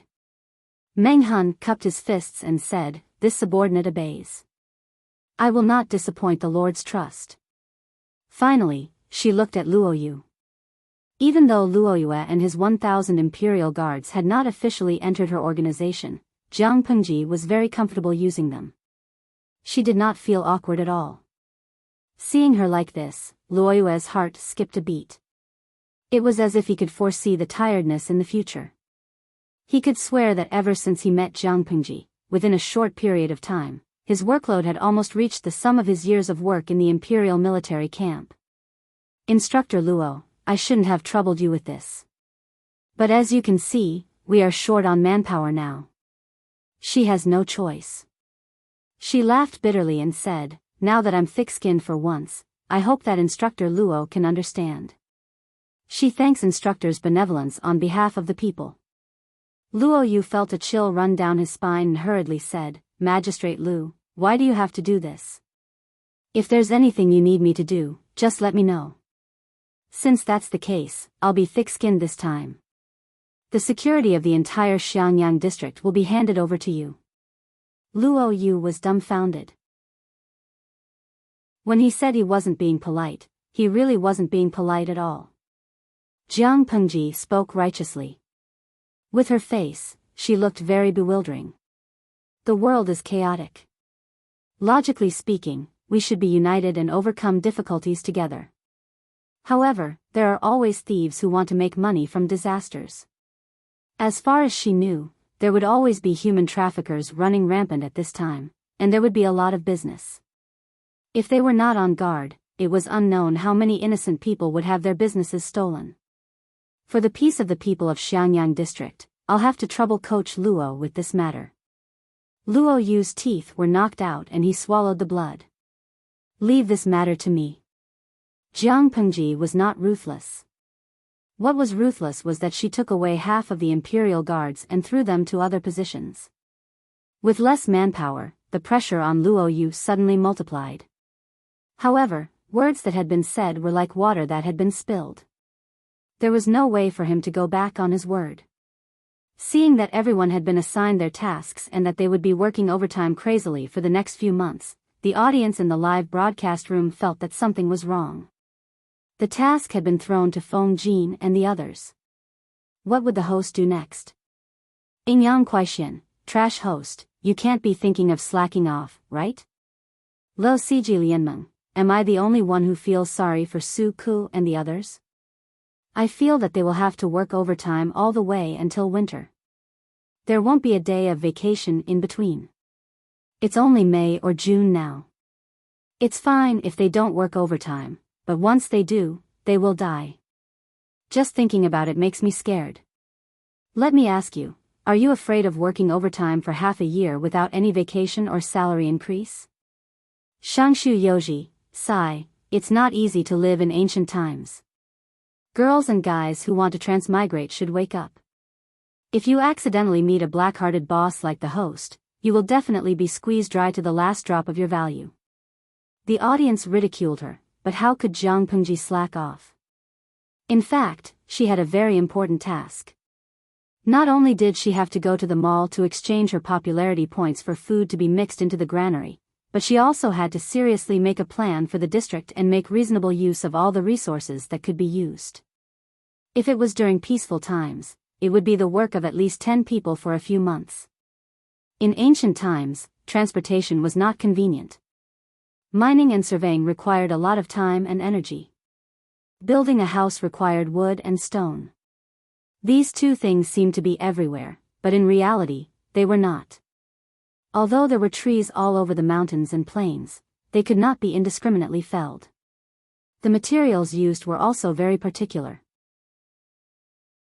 In this era, building a house also required glutinous rice juice, glutinous rice, and lime. Occasionally, eggs were also used. People could not even fill their stomachs. Who could spare these things to build a house? Therefore, she felt that it was necessary to let the people of ancient times see the black technology of ancient times. In her era, building materials had already been developed to the limit. There was not much to learn from in this era. According to the introduction in the history textbook, most of the buildings in ancient times were reinforced concrete. They were derived from the brick houses of ancient times. Where did bricks and tiles come from? She flipped through the history textbook in her head. There was a rough introduction in it. It was made by kiln firing. Although the history textbook did not introduce it in detail, her foresight and knowledge allowed her to know more or less the fur. To the people of this era, the fur was an invaluable treasure. Coal was abundant in the north of Dongqing. There were many coal mining workshops in nearby Qingde County, but the amount of coal used was small. It was a good idea to use coal as a raw material for firing bricks in a kiln. In this era, there were already crude clay firing techniques. There were also many things that could be learned from it. Find someone to accompany me to walk around the mountains. Jiang Pengji randomly summoned 2 subordinates. When she went out in simple attire, it was already a mess outside. The audience in the streaming room continuously complained that Jiang Pengji was slacking off from work. She commanded her subordinates to run around in circles, but she had the leisure to walk around leisurely.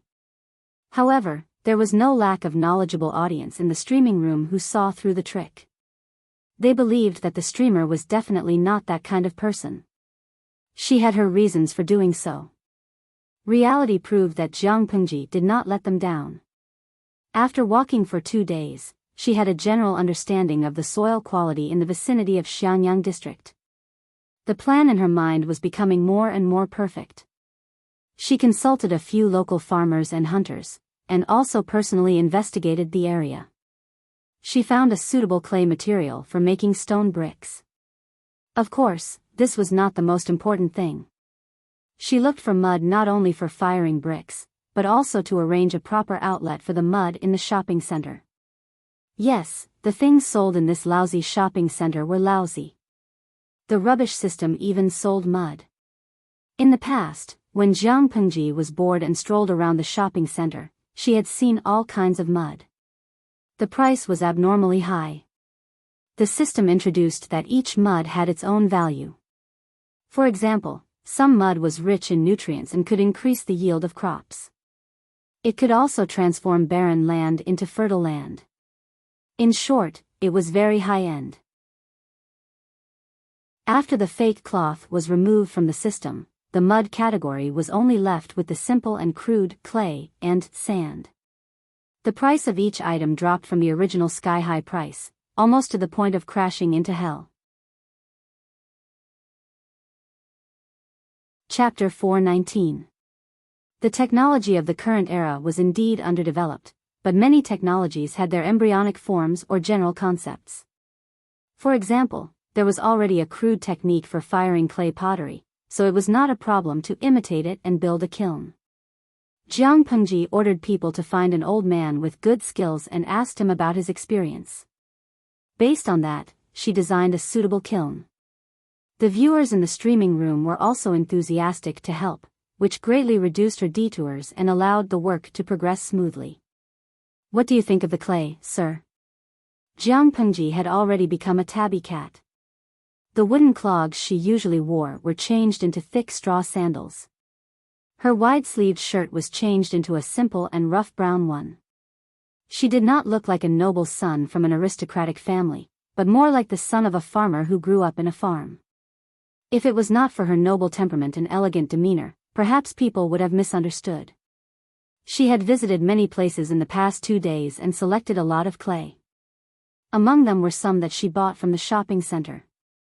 She categorized them and used them as samples to consult the experienced old man in Xianyang district who had good skills. The old man had inherited the art of firing pottery from his ancestors. He sold pottery bowls for a living. The most important person he had come into contact with in his life was the village magistrate. Since when did he have the chance to speak to the district magistrate face to face? Moreover, the district magistrate was humbly asking for his advice. If it was any other day, people would definitely say he was crazy and daydreaming. But today, something that would not even happen in his dreams happened right in front of his eyes. He calmed himself down and calmed his frightened little heart down. There were strange things every year, but there were especially many this year. There was a district magistrate who did not like work and liked to play with clay. The old man muttered in his heart, but on the surface, he seriously examined several types of clay. Based on the old man's many years of experience in firing pottery, he carefully selected 3 types of clay and analyzed their advantages and disadvantages. On the whole, they were very suitable to be used to make pottery. Jiang Pengji took a look and saw that there was clay from the shopping center among them. Hearing the old man's affirmation, Jiang Pengji felt relieved. Her 2 days of running up and down the mountain were worth it. What do you think, if we tamp them and make them into this shape? Jiang Pengji took out a neatly folded piece of paper. After unfolding it, a 3-dimensional rectangle was drawn on it. The current drawing technique was restricted to a flat surface. There was no concept of 3-dimensional, let alone such a technique. The old man looked at it in amazement. Although the charcoal block's drawing was crude, even an illiterate person like him could understand what was drawn at a glance. What is the purpose of this? The old man turned the paper back and forth, feeling pity in his heart. Such a strange thing was drawn on a piece of bamboo paper. No matter how you looked at it, it didn't look like cutlery. Who knew what it was used for? If it was thrown on the ground, it could barely be used as a saddle, but wouldn't it be heavier than a saddle if it was made of clay? Jiang Pengji said, building houses and paving roads. Look at this thing, it's so neat and tidy. If it's stacked up, look how neat it will be. The old man suddenly opened his eyes wide and said, this thing can be used to build houses and pave roads? Feeling like he had opened the door to a new world, the old man held the bamboo paper in his hands and muttered to himself. If we use this little thing to build a house, how much will we burn? Jiang Pengji crossed her arms in front of her chest and said seriously, we can't always use this to build a house. Bricks, wood, and stone were used together. After the previous earthquake, she felt that it was better to build a house more sturdy. The houses of the current era were drafty in summer and drafty in winter. Because the whole body was made of wood, once a fire broke out, it would burn the whole area. It was impossible to save it. Jiang Pengji wanted to add bricks to the current architectural style to increase the warmth and stability. If possible, she wanted to think about how to prevent fire. But she didn't specialize in this, she could only provide a general direction. The specific implementation would be left to the professionals. However, when it came to the reconstruction of Xianyang district and the planning of houses, she also considered the problem of fire. The old man muttered, if we use this to build a house, how extravagant will it be? Because Jiang Pengji's attitude was good, the old man who was trembling with fear at the beginning relaxed completely. He discussed with her how to start the kiln and how to burn the bricks. Among them was the problem of the burning temperature. According to the old man's experience, the amount of wood used to burn such bricks was extremely terrifying. The temperature required was very high. If the temperature was not high enough, the bricks in the kiln might all be burnt to a crisp. The loss would not be small. With the wood, it would be better to use it to build houses instead of burning bricks. The old man silently swallowed his words. No matter how approachable he was still the district magistrate. He was not someone ordinary people could offend. Jiang Pengji asked curiously, then how do you usually burn pottery? With the old man's guidance, they went to see the pottery workshop of this era. The environment and equipment were very simple. Although the content of the live stream these few days was very boring, the audience in the live stream room watched with relish. Many of the audience liked to give their own suggestions. They would even specially search for information and try their best to be rigorous and reasonable. If any of the suggestions were adopted by the streamer, there would always be a feeling of being one of the builders of Xianyang district. It was like a time traveler working hard in ancient times. There was a great sense of achievement and immersion.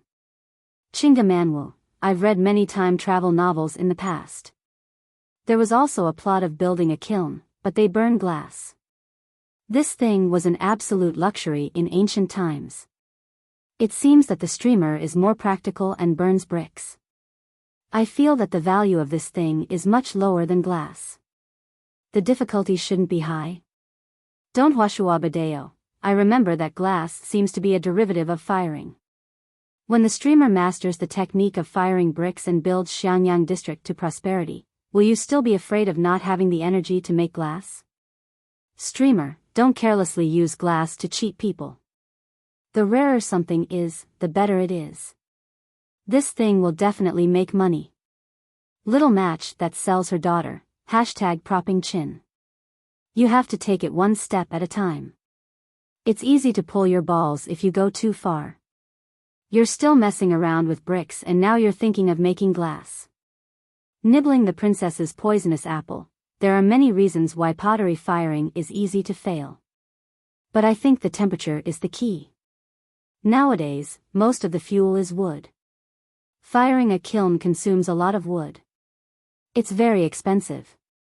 I saw the streamer fiddling with coal yesterday. This thing is indeed more economical than wood. The next problem is how to raise the temperature in the kiln. Jiang Pengji was multitasking. She chatted with the old man while checking the bullet screen for useful content. She thought about it and sent a bullet screen. Host V, nibbling the princess's poisonous apple. Wind? The audience had a flash of inspiration and suddenly remembered something. Nibbling the princess's poisonous apple, blower? Bellows? Jiang Pengji was deep in thought. After thinking for a while, she asked the old man, "Can we use tuoyue to increase the temperature in the kiln?" The old man thought deeply and said awkwardly, "I'm afraid it won't be of much use." What is tuoyue? The audience in the streaming room was also a little confused. But listening to Jiang Pengji's words, it should be something like a bellow or a blower to increase the firepower. There are bellows in this era? Chapter 420. Little Match Who Sells His Daughter. The following is from Baidu. Tuoyue is a tool for blowing and burning. Is there a tuoyue between heaven and earth in Laozi? It's empty but unyielding, it moves but it comes out. There are unearthed portraits from the Han dynasty. Tuoyue has 3 wooden rings, 2 round plates, and is made of leather. The principle is similar to the bellows, but it shouldn't be as good. Otherwise, the old man wouldn't have answered that way.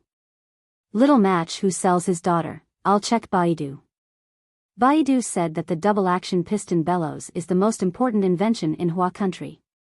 It's definitely more advanced than the tuoyue. If Jiang Pengji was alone, she might have to spend a lot of time on this thing. But the viewers in the streaming room worked together, which greatly reduced the difficulty. Double-action piston bellows? Jiang Pengji fell into deep thought. What came to her mind wasn't the bellows, but the contents of the mechanical foundation course. If the bellows were derived from the tuoyue, the two should have something in common. She asked the old man if there was a tuoyue in the workshop. Then, under the old man's confused gaze, she studied the tuoyue over and over again. I think I have an idea. This should be able to raise the temperature in the kiln to meet the conditions for baking bricks.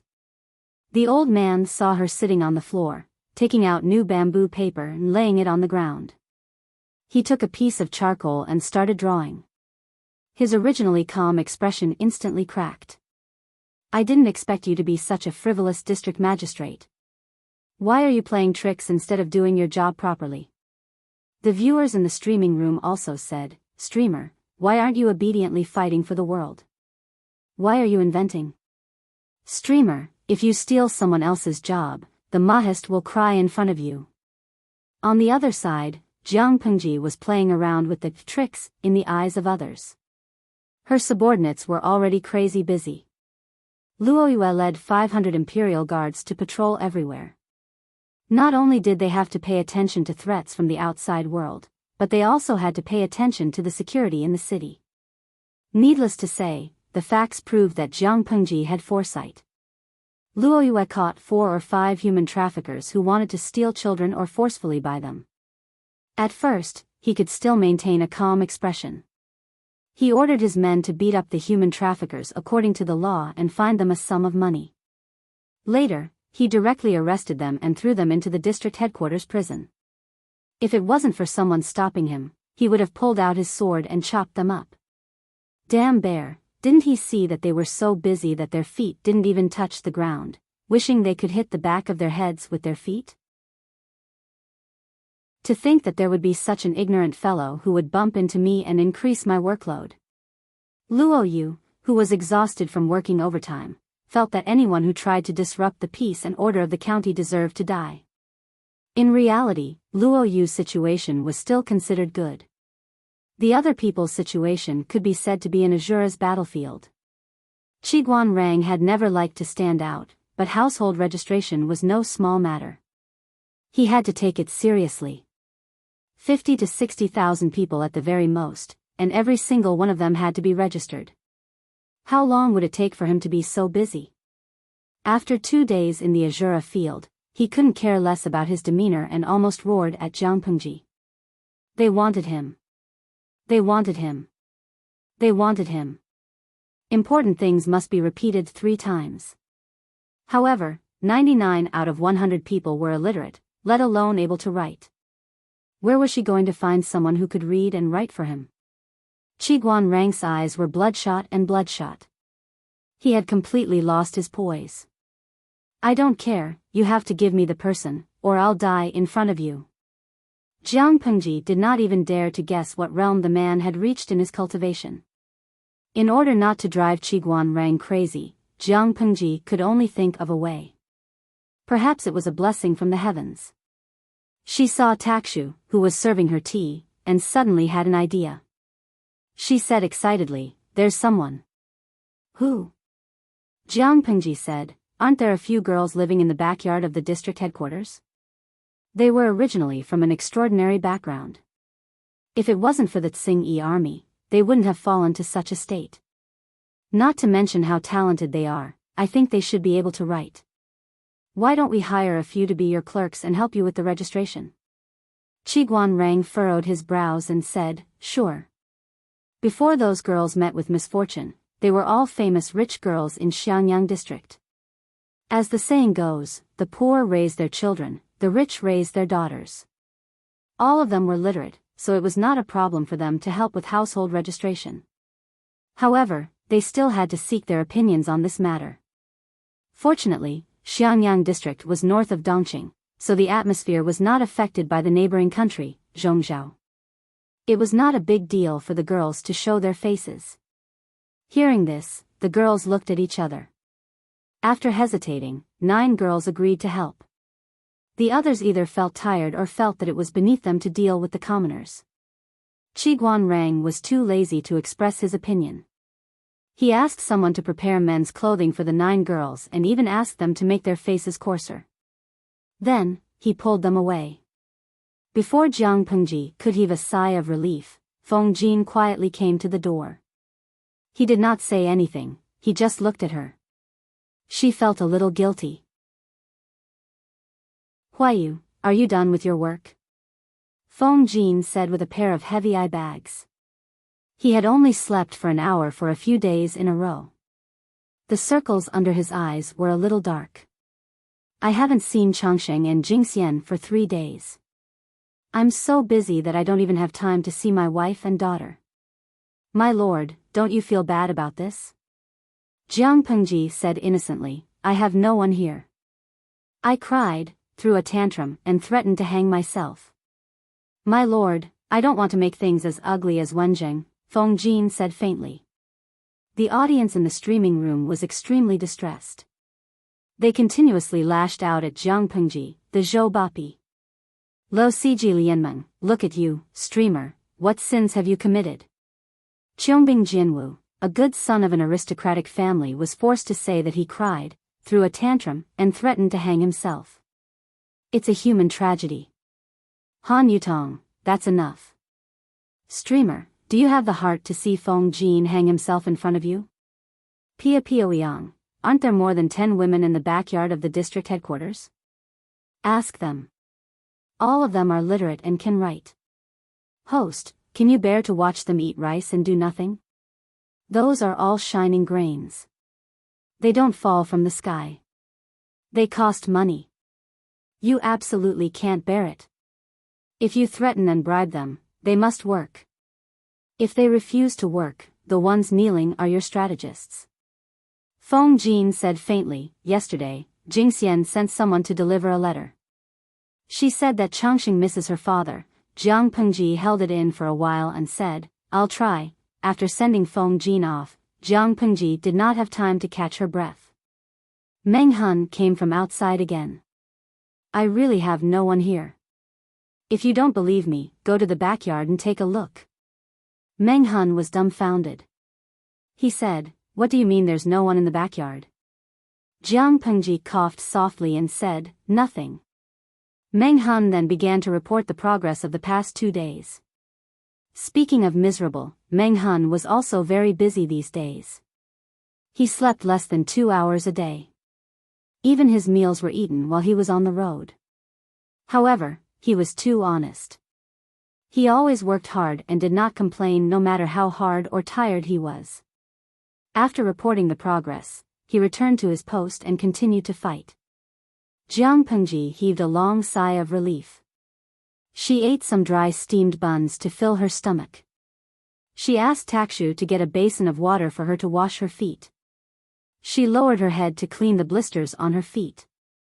Wooden clogs broke easily. Straw sandals rubbed her feet.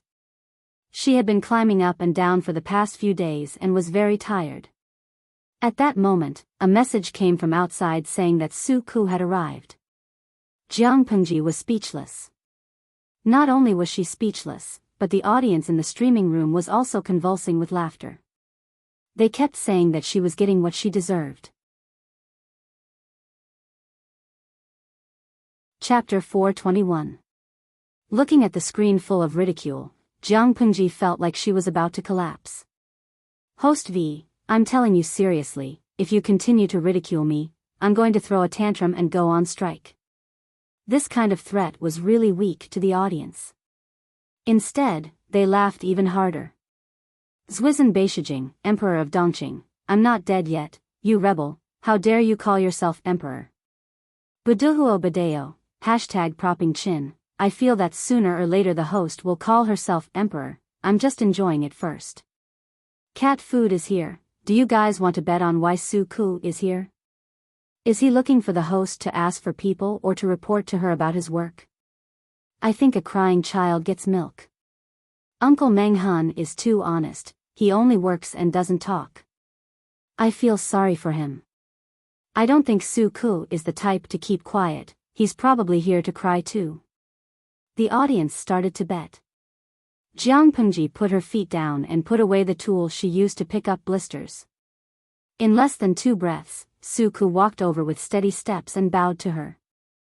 Jiang Pengji was scared and asked helplessly, Xiaoyu, are you short of manpower and want to ask me for it? Su Ku looked at her silently, then took out a thick new account book from his sleeve. As an accountant who had been with Jiang Pengji for many years, Su Ku was very familiar with accounting. Jiang Pengji's heart skipped a beat. She took the book from Su Ku and opened it. She almost vomited blood. Su Ku then said, I'm not here to ask for people, my lord. Jiang Pengji calmed herself down, then lowered her head to look at the statistics on the account book. She might as well ask for people. Su Ku was indeed the accountant she valued. He was good at managing internal affairs, but he was also very clever at accounting. In front of her were the rice expenses for this period of time and the following month's various expenses. She didn't know she was so poor. The original food can last for 3 to 4 months, but with the people of Xiangyang district, it's a little hard to make ends meet. Su Ku sighed and deliberately said in a low voice, I really can't do anything. A clever housewife can't cook without rice, right? So, I don't care if Lord is turning stone into gold, digging into someone else's granary, or stealing their stored food. If the granary doesn't have enough food, the people who hire you will naturally panic. Jiang Pengji took a deep breath and asked, Xiaoyu, shouldn't I share the Lord's worries under normal circumstances? Su Ku looked at her, raised his hand and pointed at the 2 dark circles under his eyes, and calmly added insult to injury. If I had the ability to be separated, would naturally share my master's burden. Su Ku was expressionless. It's a pity that I'm just an ordinary person and don't have that kind of supernatural power. Even if we split it in half, it would still be a drop in the bucket. My lord, do you still want to hear anything else? He only wanted food. It was already good enough that he didn't join in the fun and ask for people. Jiang Pengji almost couldn't control the nerves in the corners of her mouth. She took a deep breath. She said, leave the food to me. Su Ku cupped his hands respectfully and prepared to leave to continue working overtime while waiting for the food to be stored in the warehouse. Jiang Pengji was depressed. She shouted outside, Takshu, bring me some cosmetic powder. These people were bullying her for having good skin and not having dark circles under her eyes after staying up all night. The audience in the streaming room laughed hysterically as they watched Zhong Sunyuan draw 2 big dark circles under his eyes. Yu Yecheng, ha ha ha, I'm dying of laughter. I feel so sorry for Su Ku and the others' dark circles under their eyes. The lousy streamer exploits her employees and doesn't give them holidays or raises. But the streamer, you drew 2 dark circles under your eyes. Are you purely here to entertain the public? Seriously, what happened to the cold and aloof goddess? Why did she become a joker? Zuiyin Catyao, #rubbing face. Am I the only one who realized that the streamer has actually been driven crazy? The subordinates are driven crazy by their work.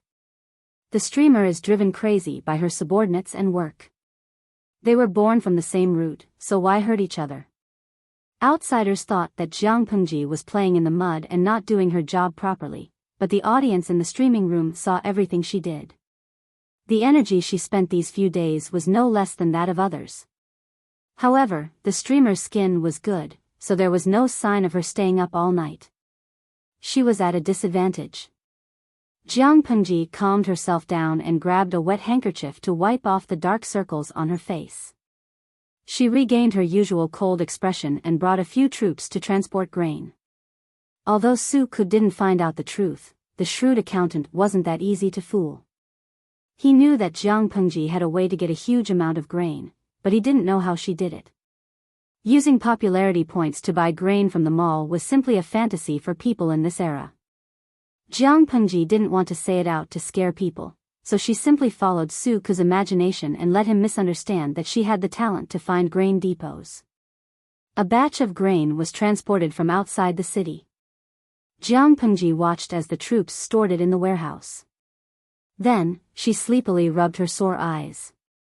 She didn't know how expensive oil and salt were until she was in charge. It would be great if she wasn't the son of an aristocrat.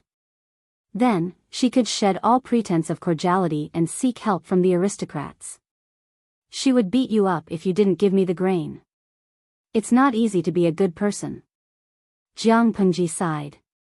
It's even harder to be the lord. After all that, she still had to play with mud again. She supervised the construction progress of the brick kiln and went to the mall to buy mud. She mixed the mud she bought from the mall with the local mud. According to the experience of the pottery-making elder, both were suitable for making bricks. However, to save manpower, she directly bought the mud from the mall and hid it somewhere outside the city. It wouldn't take much time to transport it. If she dug the local mud, the manpower cost would be high and it would take a long time. A few subordinates could kill her. Xiangyang district was close to Qingda County, so it was very convenient to buy coal. It was summer now, so there was very little coal. Jiang Pengji ordered people to flip through the coal storage in Xiangyang district and found that there was enough to make 20 kills of bricks. With enough manpower, it wouldn't take much time to build a simple brick kiln. At that moment, everyone suddenly realized that their lord didn't play with mud anymore. She played with wood. They were dumbfounded. On the surface, she played with wood, but in reality, she was making the double-action piston bellows. If I say, I'm not slacking off, and I'm not doing my job, will anyone still believe me? She hadn't slept for 2 days to make the rubbish bellows. The audience in the streaming room could testify that she hadn't closed the streaming room for 2 days. She looked at Takshu pitifully. Her pitiful expression made Takshu laugh. Takshu comforted her with a smile. When the bricks are out of the kiln, the gentleman will understand. Jiang Pengji's wounded heart was barely healed. Although the audience in the streaming room helped, brickmaking was still a foreign field to Jiang Pengji, not to mention the technicians who were involved. They had never heard of bricks. Whether the bricks could be made or not, and what the results would be, no one was sure. Jiang Pengji waited for the news of the brick kiln. She was perturbed and nervous. However, it seemed that God couldn't stand her peace. Just as the construction of Xiangyang district was in full swing, a piece of news came. Jiang Pengji was so angry that she almost drew her sword and killed someone. Chapter 422. Jiang Pengji did not like to swear. She had always believed in the principle of using her fists instead of her mouth. Since the start of the streaming room, it seemed that only the Tsing-Yi army had enjoyed such a high standard of treatment. What ability did the Tsing-Yi army have to provoke Jiang Pengji into cursing? The audience in the streaming room was also furious. More people expressed their concerns. They hoped that Jiang Pengji could calm down a little and not be blinded by anger. The Tsing-Yi army could fight at any time. If they could not control the situation now, they might lose everything. Xiangyang district was still in a state of construction. Although it had only been a few days, it was already thriving. The audience could totally imagine that after a while, this city might shine with new life. Tumi Dalao, you must be calm, streamer. Don't be impulsive and do something that you will regret.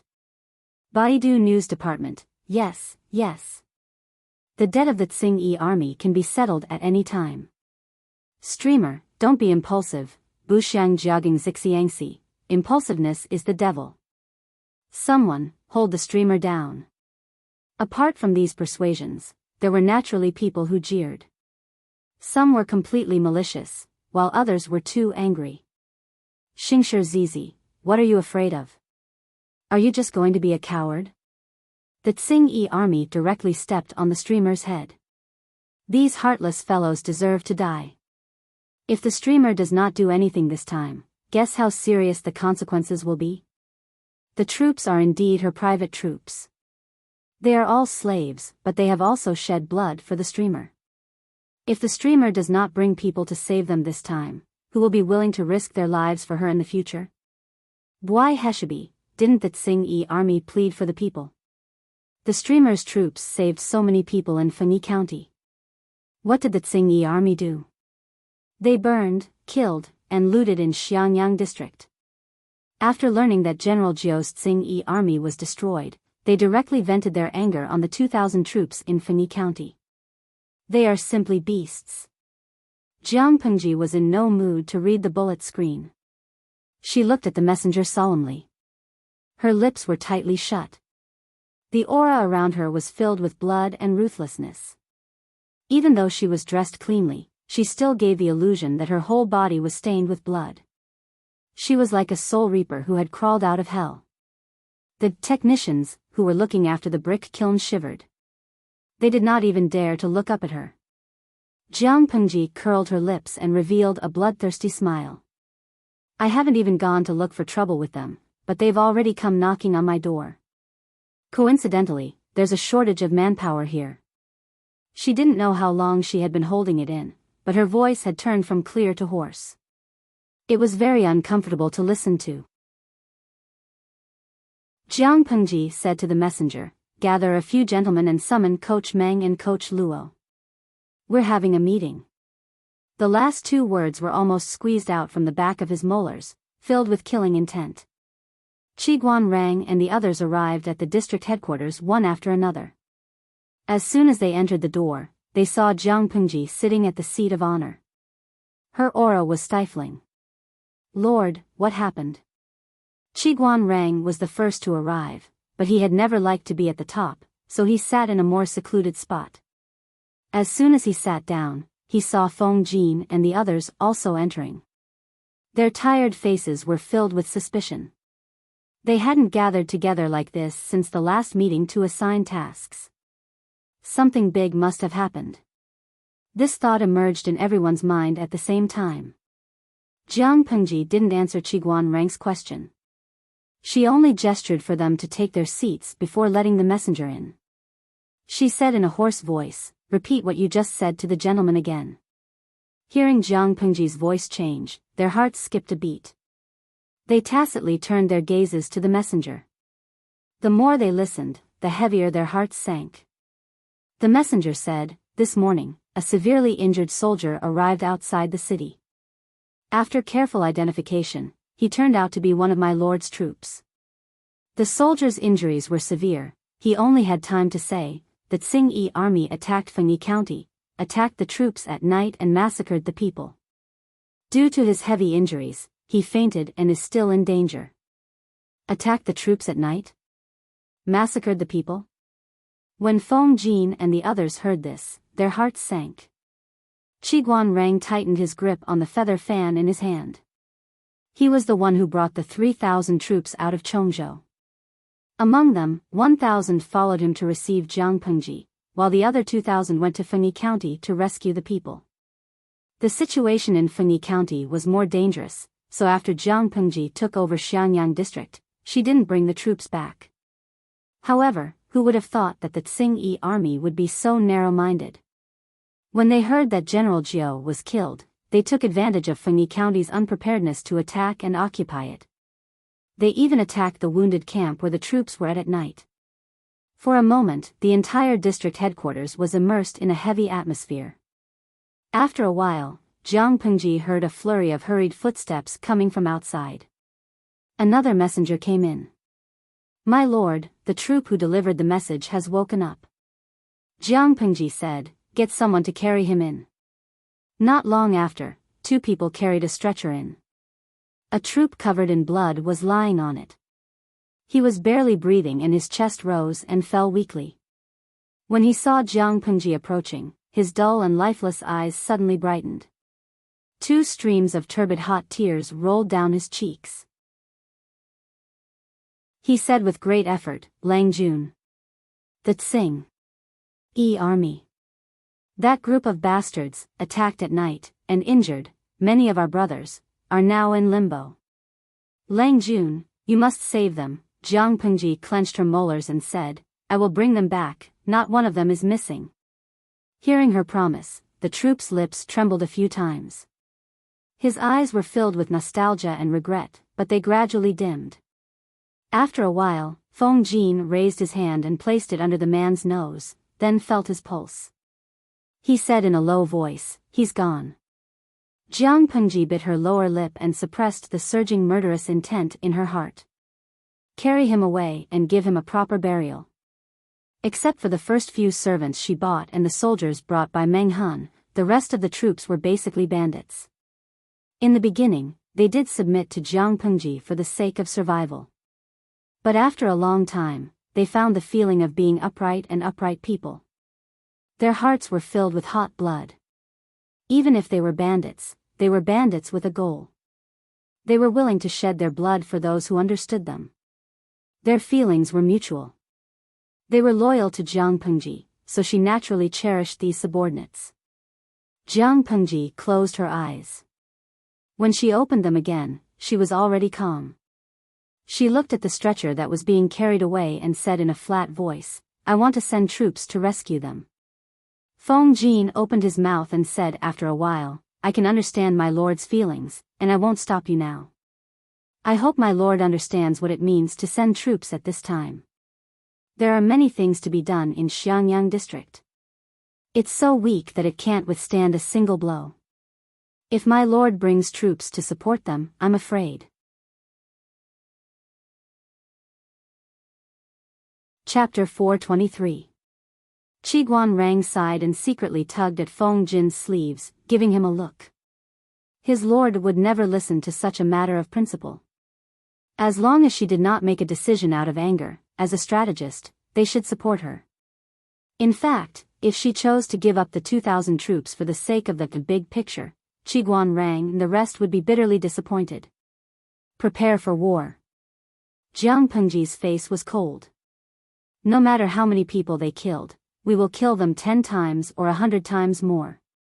Su Ku sighed in his heart. He suddenly felt that days like today would repeat many times in the future. My lord has made up her mind. I will obey. Meng Han took the initiative to volunteer. He looked sincere. My lord, you must bring me with you in this battle. The troops were not only Jiang Pengji's private troops, but also the troops that Meng Han had poured countless efforts into. He must kill the enemy with his own hands and wash away this humiliation with the enemy's blood. Jiang Pengji clasped her fingers together and sat upright on the seat of honor. Her thin lips moved slightly. Coach Meng, bring the troops with me to save people. The defense of the district city will all be under Wenjing's command. Luo Yu could not help but volunteer. District Magistrate Lu, please, Jiang Pengji interrupted him and said, it's true that I want to save people, but I can't disregard the lives of the people in Xiangyang district and directly transfer all the troops. The Tsing-Yi army obviously came prepared with a strong desire for revenge. Whether it's the 2,000 troops or you, I don't want to lose them. Finishing her words, she stood up and walked to the backyard in an unquestionable manner. Feng Jin and Su Ku both turned to look at Qi Guanrang with interest. Qi Guanrang could not compare to them in terms of time and friendship with Jiang Pengji, but she was more partial to Qi Guanrang when it came to official matters, especially when it came to war. This time, she even handed over the deployment of the district city to him. This kind of trust was really rare. They were surprised. Qi Guanrang was even more unprepared. Go and prepare. My lord does not like to procrastinate. As a housekeeper, Su Ku had a lot of trivial matters to take care of, including the preparation of resources before the war. Feng Jin smiled and said, if that's the case, I will take my leave and check the defense equipment. Qi Guanrang secretly laughed bitterly. He left with Meng Han, his brows tightly knitted. Meng Han followed him halfway and said hesitantly, Mr. Wenjing, the princess's move is a bit, in all fairness, among the three of them, Qi Guanrang's status was probably the lowest. However, Jiang Pengji did not hide her bias. Anyone who was not blind could see it. Meng Han was worried that there would be internal strife, which would cause estrangement in the hearts of these people. A quarrel between scholars was definitely more terrifying than a general. When Qi Guanrang heard this, he couldn't help but laugh. Don't worry, Coach Meng. The Lord and the others know it very well. Meng Han was an honest man and couldn't wrap his head around it. My lord did this on purpose? Look, Xiao Yu is proficient in internal affairs. No matter how messy the mess is, he can clean it up in his hands. Huai Yu is proficient in foreign affairs. It's just that the Lord's foundation is still shallow, so he hasn't shown his ability yet. As Qi Guanrang said this, he added somewhat helplessly, Rang is an expert in the path of treachery and is naturally suitable for the battlefield. My lord sees through everyone's strengths and weaknesses, so Huai Yu and the others won't be unhappy. In terms of war strategy, they all knew it, but they all had their strengths and weaknesses. In the current situation, it was obviously safer for Qi Guanrang to defend the city. If it was a stupid and narrow-minded person, he might have a grudge. However, Su Ku and Feng Jin were different, so Qi Guanrang wasn't worried. I see, I've thought too much, Meng Han said embarrassedly. Qiguan Rang sighed in his heart. That was what he said, but he really didn't want to stand out.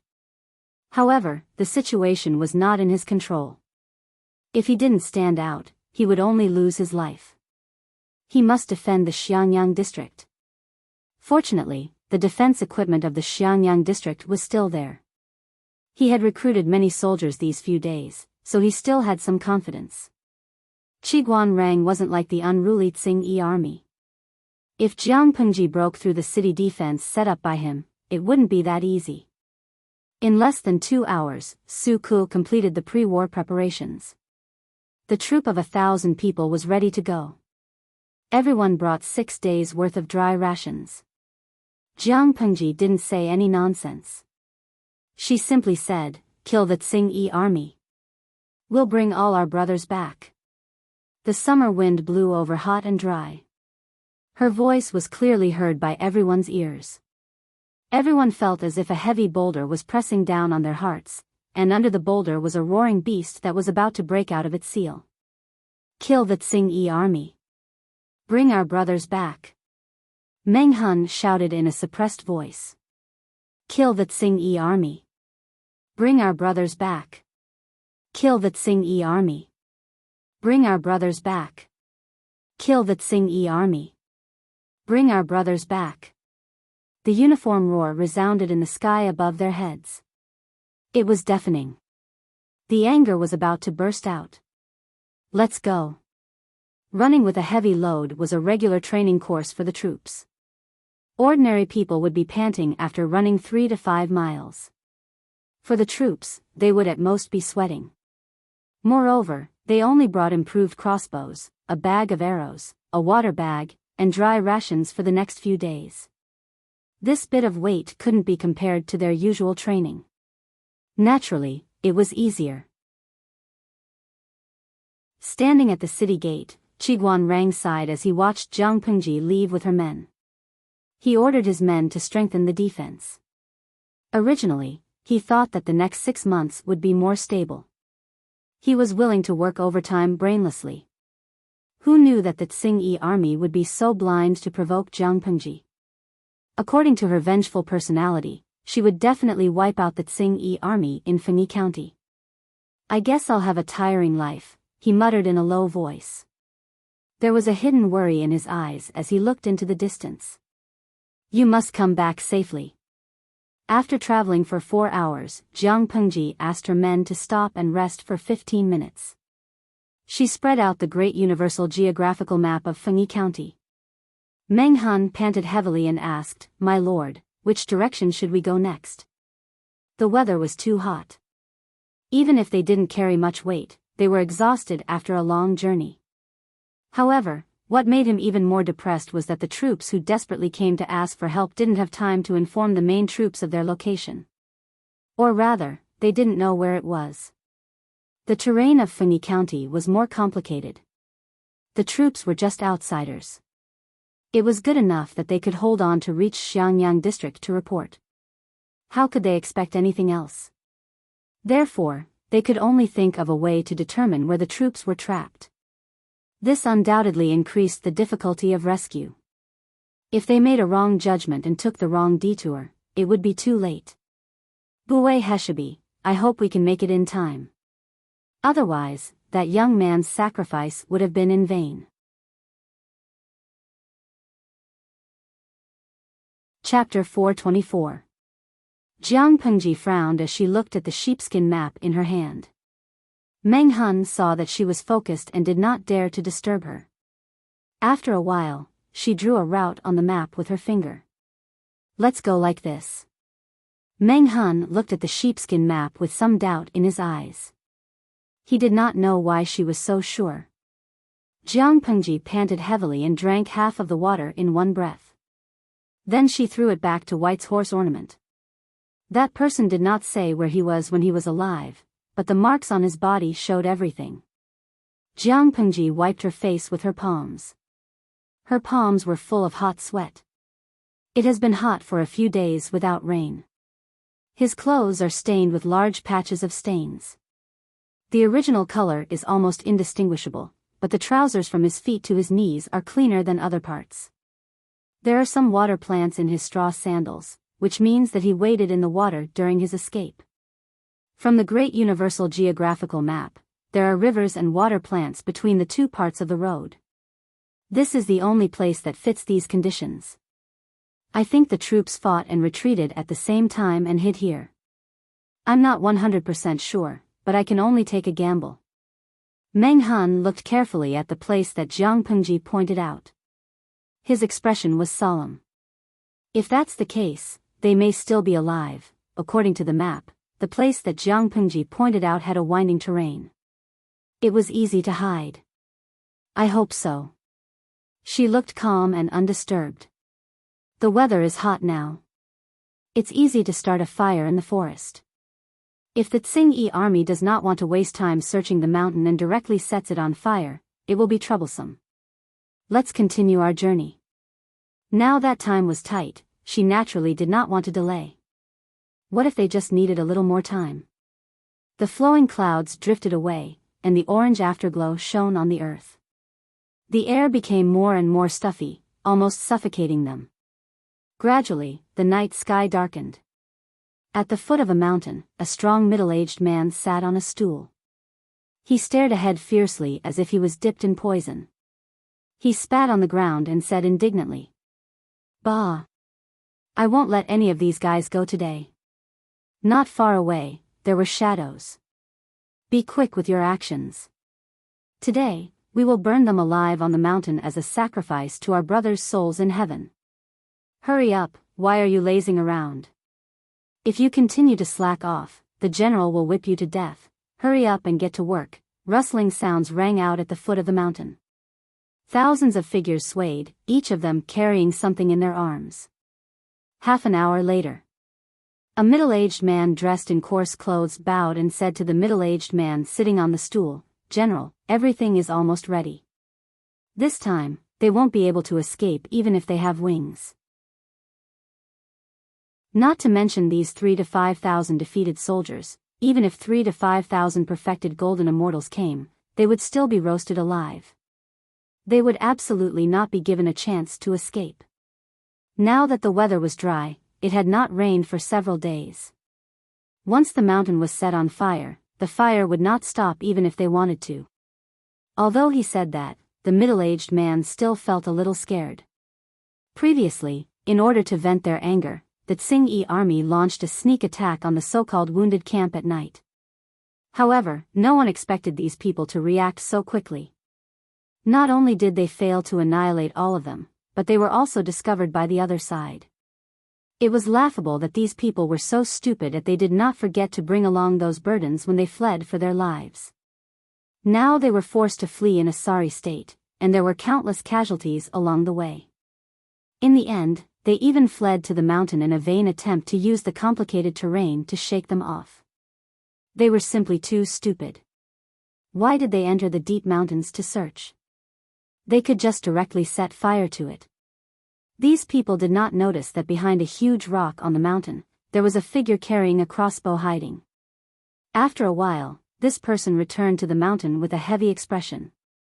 He panted and said, "These beasts are really planning to set fire to the mountain. The foot of the mountain is full of dry firewood. Set fire to the mountain? What should they do?"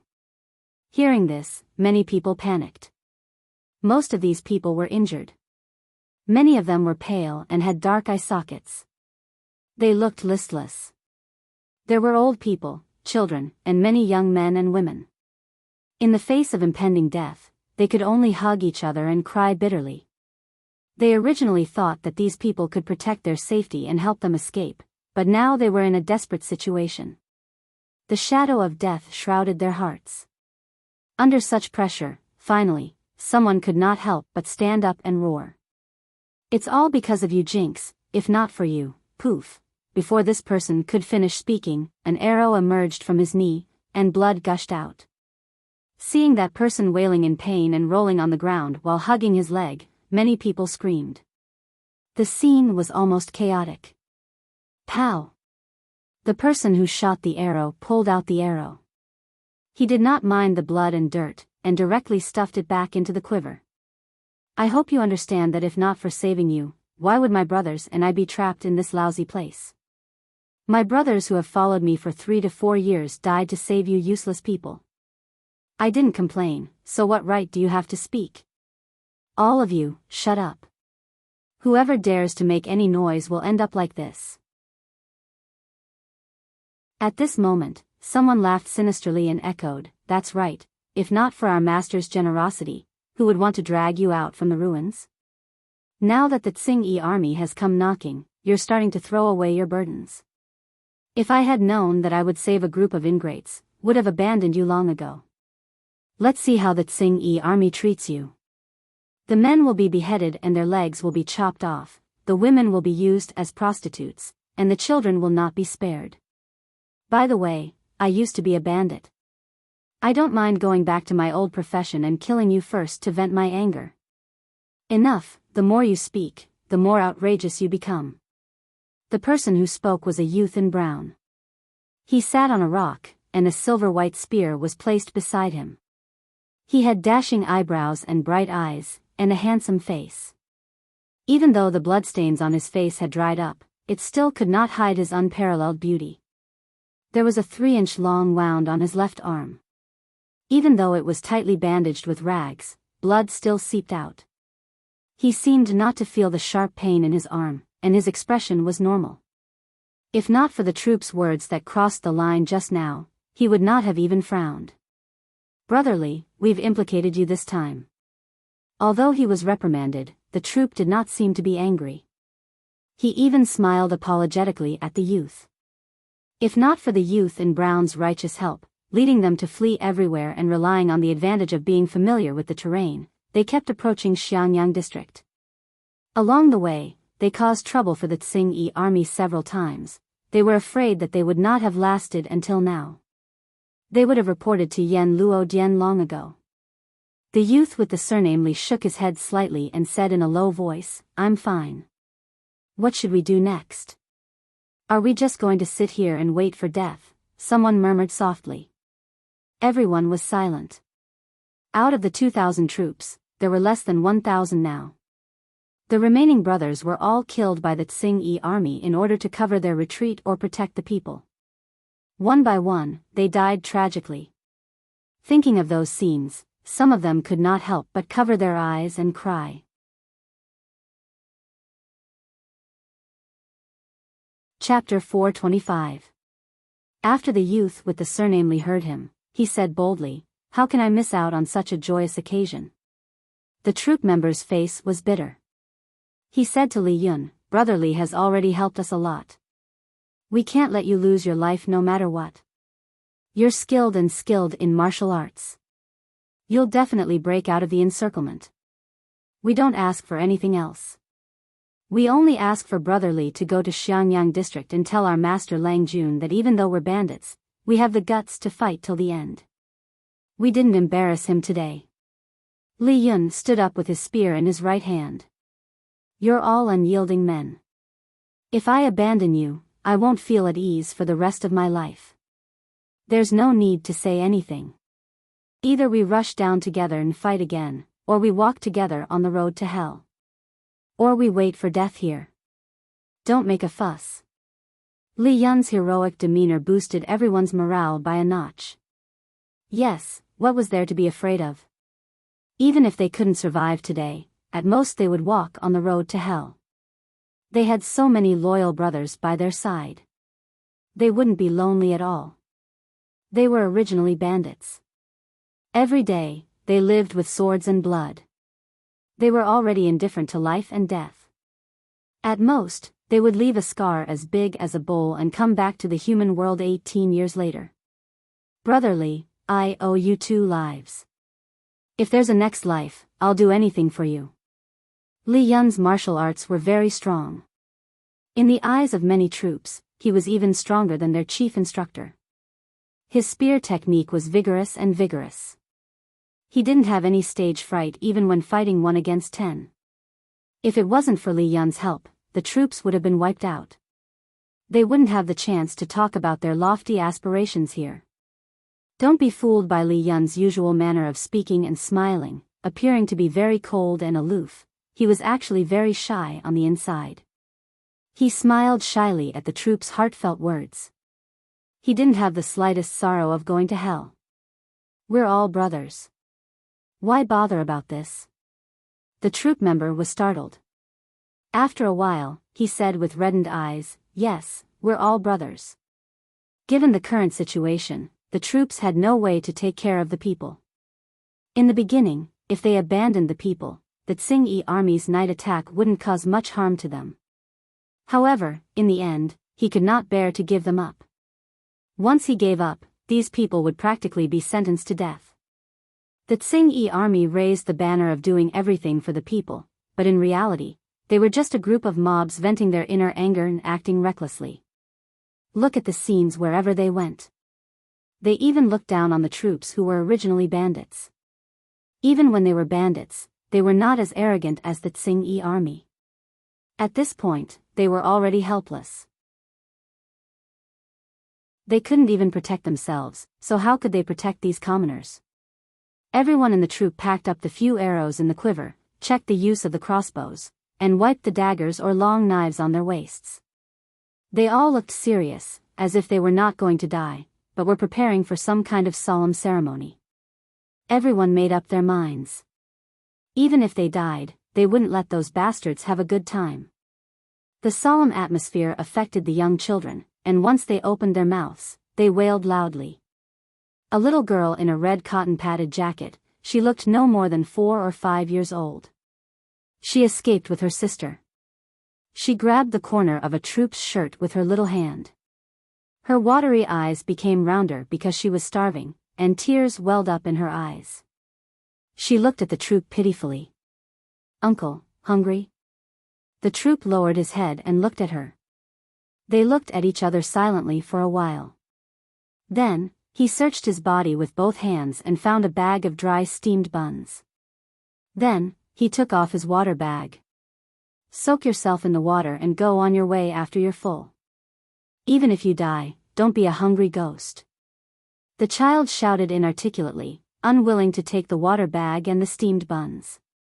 "Uncle, don't go," the troop sighed. If he hadn't joined the bandits that year, he might have gotten married and had a daughter this big. "Take it. I'll help you chase away the bad guys, then we'll eat together." Although it was a dry steamed bun, it had been kept warm by his body. In addition, the weather was relatively hot, so it was not very hard. If it was mixed with some water to eat, half of it would be 30% full. The troop ruthlessly pried open the child's meaty claws. He got up and strode away to gather with his brothers. Even if they were to die, they had to do something big before they died. The foot of the mountain was surrounded by more than 4,000 members of the Tsing-yi army. More than 100 torches burned fiercely, reflecting their faces into an orange color. "Burn. Everyone stay here and guard. Let's see if these people are really so strong-willed. I don't believe that they can bear not to come out when they're being roasted with smoke and fire. Kill whoever comes out. Actually, it's better if they don't come out. I heard that human flesh tastes good. If it's cooked, don't let it go to waste." Many members of the Tsing-yi army looked terrified when they heard the cruel words from the burly man, but more of them looked fanatical. They raised their torches high and were about to fall. Buzz. Buzz. Buzz, arrows shot out from the darkness with a final roar. In an instant, many members of the Tsing-yi army fell. The Tsing-yi army had fought with this troop several times and had suffered greatly from the crossbows. They had also learned their lesson. After the first round of shooting ended, those who were not injured immediately used their comrades' corpses as shields. Seeing that, the burly man was enraged. "Set fire, burn them to death." As soon as he finished speaking, a silver-white ray of light pierced through the air and shot straight at his face. The burly man was shocked. He rolled sideways to avoid it, but the person standing with him was not so lucky. He was skewered by a silver-white spear. Li Yun used the troop as a cover and killed his way to the bandit leader. He used his spear very well. It left behind indistinguishable shadows of the spear. It was so fast that the naked eye could not follow it. Such a strong attack forced the bandit leader to retreat continuously. He even used the members of the Tsing-yi army beside him as a shield and became his scapegoat. Seeing the bandit leader's actions, Li Yun's eyes turned cold. Coward. The momentum of the spear changed. The body of the spear made an arc and bypassed the shield like a snake. It stabbed straight at the man's face. If he was stabbed, it would at least pierce through the man's head. Li Yun's face darkened. The feeling of the spear was not as good as he expected. He sighed in his heart. He withdrew his spear. The bandit leader was indeed unharmed. Only his face had a deep bloody wound that revealed his bones. What a pity. Brotherly, be careful. A warning sounded. Li Yun was momentarily distracted. A torch rapidly enlarged in front of his eyes. He dodged it by a hair's breadth, but he was careless and was surrounded by the Tsing-yi army. Several blades were about to slash at him. The Tsing-yi army was not very strong, but it was difficult for 2 fists to fight against 4 hands. A few of them ganged up on one person. Li Yun's left arm was severely injured. He could not block all the knives with his right hand. Oh, he chose to protect himself. It was better to be seriously injured than to be chopped into minced meat. In the end, other than the stab on his back, the expected pain did not come. Poof, poof, the sound of arrows piercing through flesh was heard. Blood splattered on his face.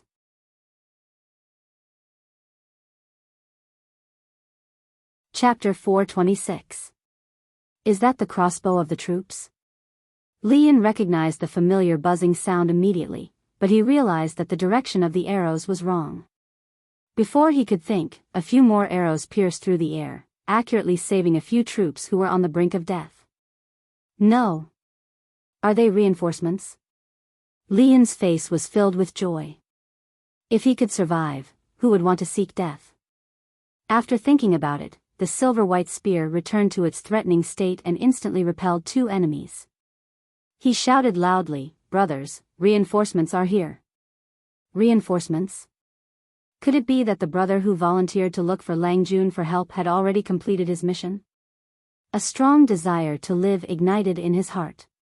His originally dispirited spirit was suddenly roused, and a strong resistance erupted. As if to confirm Li Yun's words, countless arrows buzzed and the corpses of the Tsing-yi army fell continuously. After 2 waves of shooting, a group of men and horses rushed out from the darkness. Wasn't the leader the people were very familiar with, Meng Han? Endless anger brewed in their murderous cries. It was as if they wanted to take revenge and collect all the blood debts of their brothers. The Tsing-yi army's torches did not set the forest on fire, but they burned their own people. The raging fire burned their bodies. Painful cries mixed with murderous cries. The place was like a battlefield of Azura. People died every second.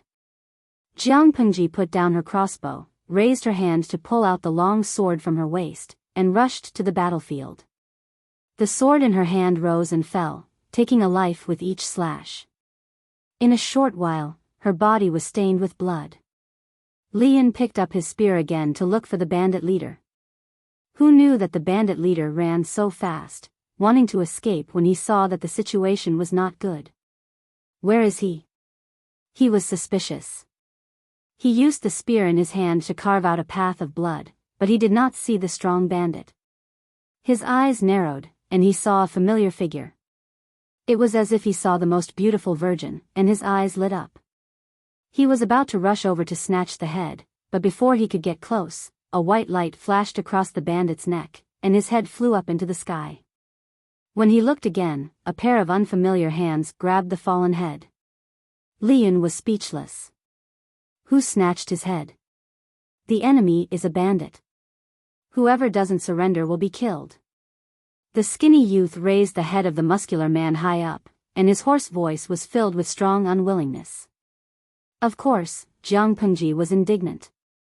The troops that she had nurtured meticulously and spent a lot of money and resources to nurture were almost defeated by the Tsing-yi army. How could she be reconciled if she did not kill them back? However, she knew very well that if she allowed the situation to continue, it would only cause more casualties. Even though she shouted these words, the two sides who were already in a killing frenzy had no intention of stopping.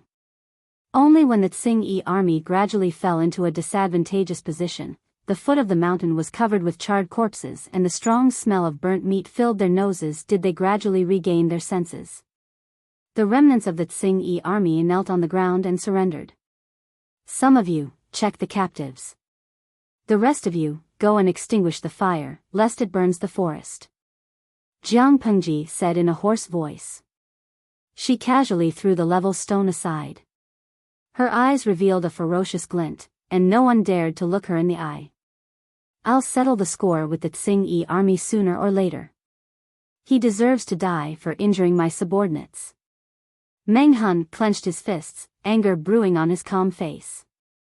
The battlefield was barely cleared until dawn. Including the troops brought by Jiang Pengji, there were only 1,800 people left. My lord.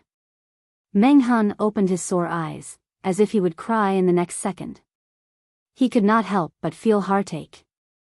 Out of the 3,000 troops brought from Chongzhou, only 1,800 were left. Although the casualty rate was not high, every troop was the best of the best according to the standards of this world. Losing one was heartache, let alone losing nearly half of them. Are they all buried? Jiang Pengji frowned, but she did not reveal much emotion. She was used to seeing life and death. At most, she would feel sentimental for a moment, but she would not wallow in it and be unable to extricate herself. My brothers have all been buried. Meng Hun originally wanted to bring their corpses back, but the current situation did not allow for it. He could only bear the pain and bury them on the spot. Everyone had a grave. The only consolation was that their graves were all in the same place, so they should not feel lonely. Bring them back. Jiang Pengji's expression was solemn. Her gaze swept around calmly and landed on Li Yun. Seeing the state of his right hand, she raised her eyebrows and asked Meng Hun, "Who is this person? Why haven't I seen him before?" According to Jiang Pengji's training method, the position of the thick calluses on the troops' hands was not like that. Hearing her question, one of the troops braced himself and said, "Brother Li is our benefactor."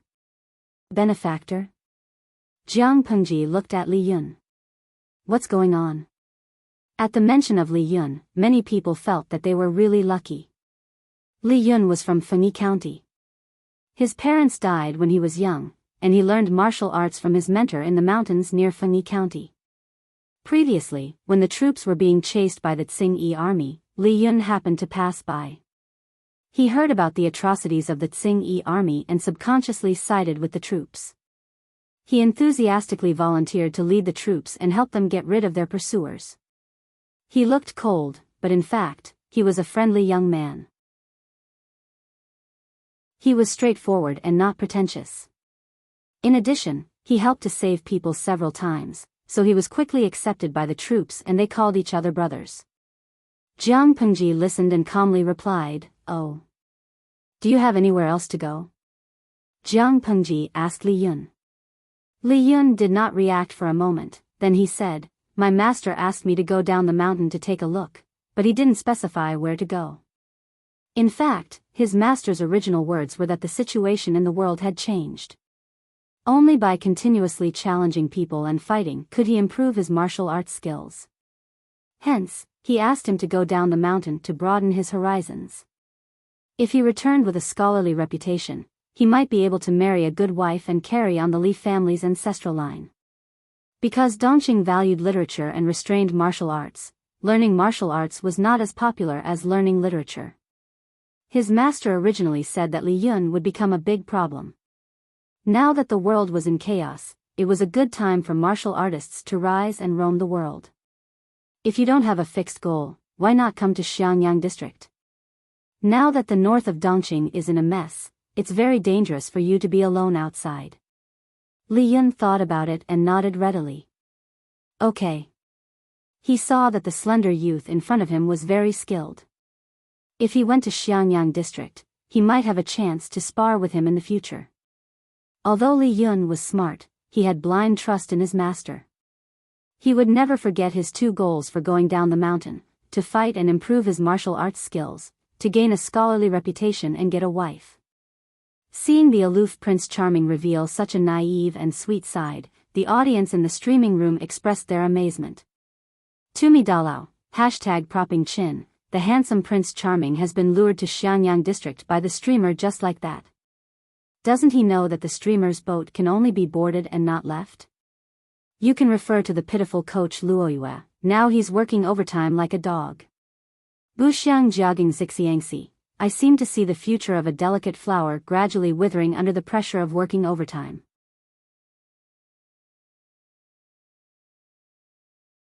Chapter 427. Li Yun's words made Jiang Pengji's mood slightly better. Coincidentally, she caught a glimpse of the bullet screen in the streaming room. Host V, there's free high-quality labor, why wouldn't I use it? She straightforwardly admitted her little scheme. If she didn't abduct Li Yun for labor, could it be for his face? Tumi Dalao, streamer, I give you 82 points for your straightforwardness, the rest is 666 points for you. Renshin Weiku, I give the streamer's straightforwardness 101 points, one more point won't make her proud. Yinuajia Zhuga Qinma, I've never seen such a shameless person.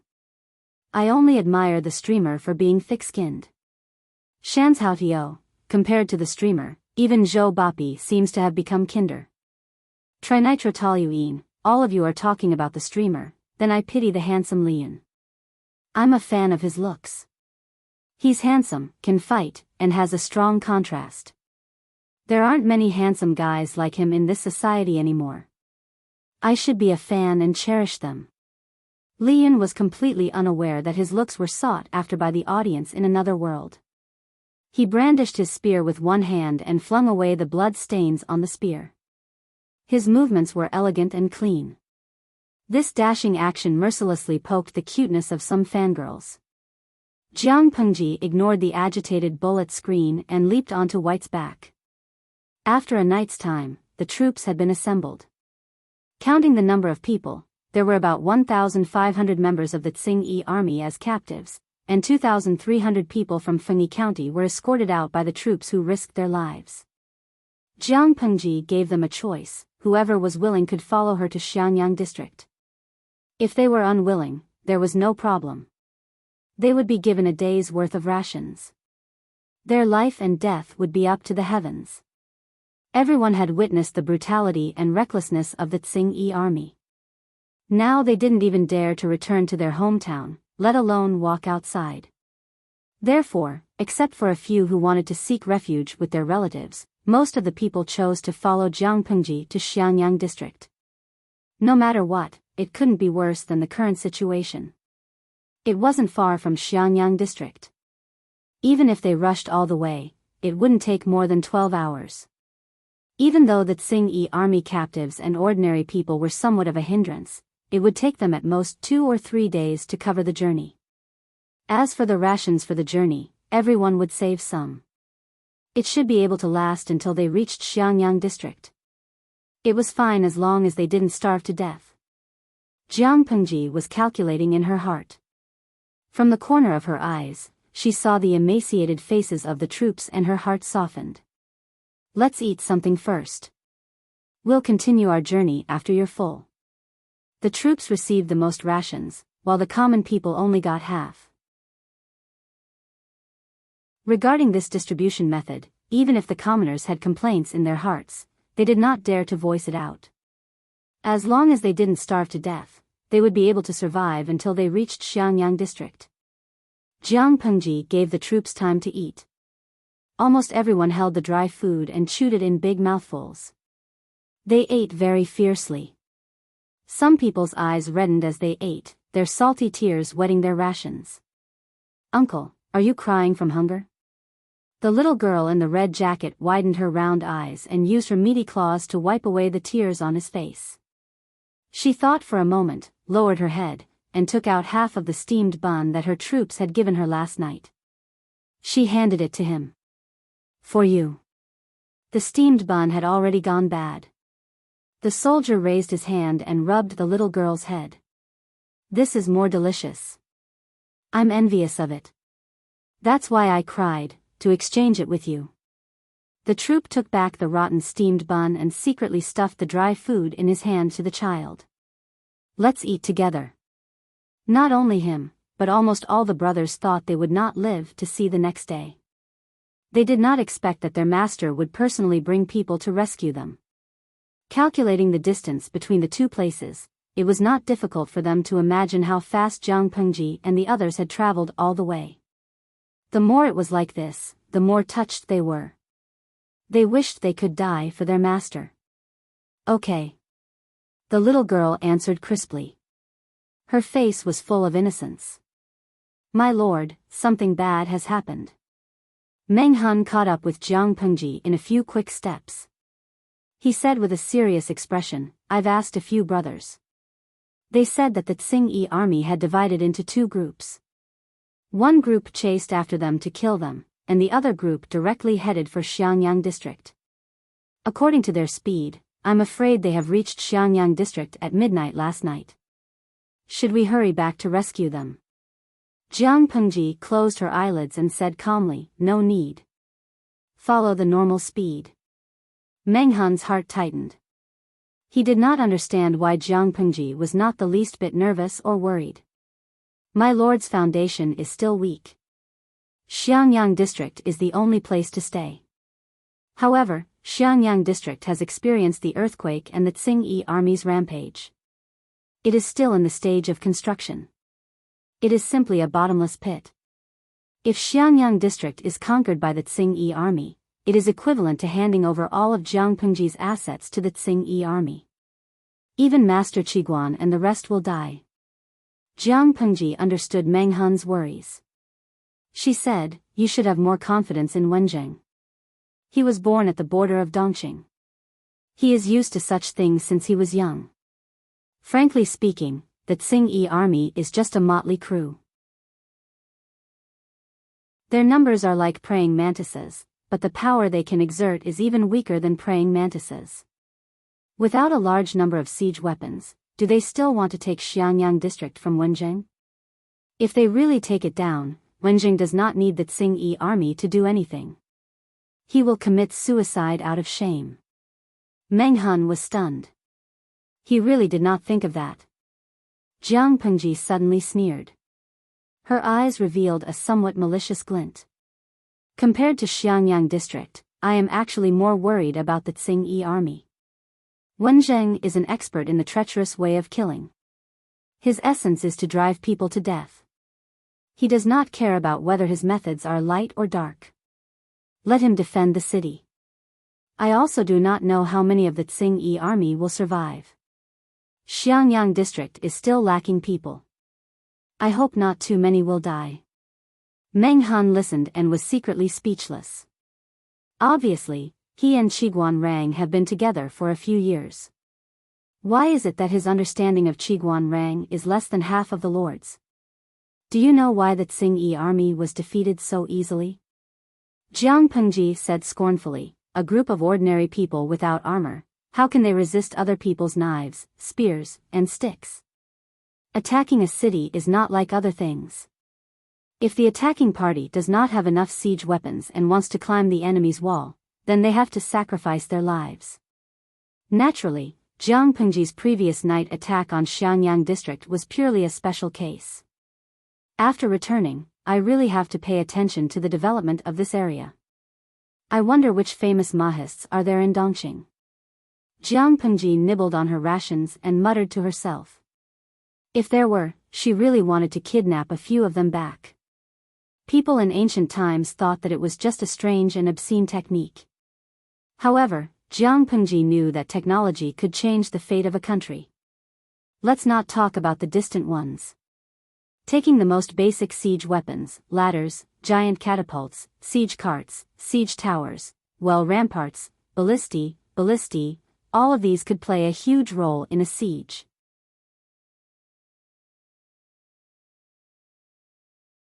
Chapter 428. The aforementioned siege weapons had yet to be invented in this era. It could be seen how backward the entire siege technology was. If someone else said this, Meng Hun would probably say that they were distracted by playfulness, but the person who said this was Jiang Pengji, who didn't know that the improved crossbows used by the troops were invented by her. As the chief coach of the troops, no one knew better than him how much the improved crossbows added to the troops' combat power. To put it bluntly, if not for the improved crossbows, the 3,000 troops would have died many times. The Mahists. I haven't heard of them, Meng Hun thought carefully, but unfortunately he couldn't find any useful memories. Although it was an era of hundreds of schools of thought, due to the influence of Confucianism in the previous dynasty, Confucianism was still the leader of the 100 schools of thought and occupied a large part of the market. The Mahists were rather low-key among the 100 schools of thought. Perhaps there were many disciples of the Mahists, but most of them concealed their identities and had a low reputation. Meng Hun felt that it would be difficult to find a few outstanding Mahists in Dongqing. Forget it, it's not too late to think about it in the future. She wanted to recruit the Mahists, not because she wanted to gain anything from them. Who else in the world was more proficient than her in war machines? She just wanted to guide them in the direction of scientific experts and leave the seeds of science in the world. Ignorant and conservative thinking would not only restrict the development of the era, it would even cause the pace of the era to regress. Jiang Pengji wanted to usher in a new era, but she alone was not enough. She needed more pioneers. However, these things were too far away for her at the moment. Instead of thinking about these, she might as well think about the construction of Xiangyang district. 2 flowers bloomed, one on each side. Just as Jiang Pengji trusted, Qiguan Rang did not let her down. With just 1,000 imperial guards and the 2,000 recruited soldiers, they firmly defended the Xiangyang district. The Tsing-Yi army did not have enough rations and could only hold on for 2 to 3 days. Not to mention that they could not take down the city after a long time, they successively lost more than 1,000 men. In the end, they could only helplessly choose to retreat. It was like a tortoise full of thorns, it was impossible to bite it off. Qiguan Rang stood on top of the wall and looked at the retreating Tsing-Yi army regretfully. He waved his feather fan lightly and sighed. What a pity. If it wasn't for the fact that there were too few people at his disposal and the city was in ruins, he would really like to take the risk and swallow the Tsing-Yi army. When Luo Yu heard this, he thought that something was wrong, so he comforted him. Mr. Qiguan defended Xiangyang district and caused the Tsing-Yi army to lose more than 1,000 corpses. It's not easy. Qiguan Rang only showed his usual smile and ordered his men to clean up the battlefield. That afternoon, the golden crow was about to set in the west. The soldiers standing guard on the Archer Tower noticed a group of people in the distance, stepping on the afterglow of the setting sun and approaching Xiangyang district. The stimulation of the past few days had made everyone tense up. They thought that this was another enemy coming to attack, so they hurriedly sent out a signal. Qiguan Rang had been guarding the city for the past few days without sleep or rest. Now that he saw the signal, he could not help but perk up and climb up the city wall. He squinted his eyes and looked for a long time. Unfortunately, the distance was a little far, and he could not determine the origin of the other party in a short period of time.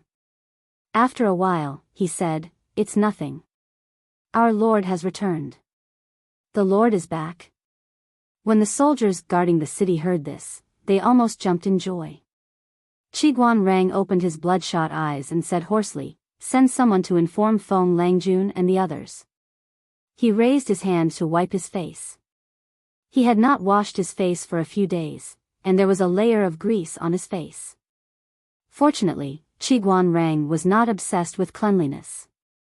If it was Feng Jin, he might go crazy. He asked someone to get him some water and splashed it on his face. After washing up a little, he looked more energetic. "Let's go and welcome our Lord." Qiguan Rang's voice had a hint of joy in it. It was impossible not to be happy. Looking at Jiang Pengji's troops, there were at least 4,000 people. After a period of recuperation, there would be 4,000 laborers. Guanrang could not help but raise the corners of his lips, but a trace of doubt arose in his heart. That's not right, he seemed to have forgotten something. He had stayed up all night cultivating to be an immortal for too long. His brain was not very bright.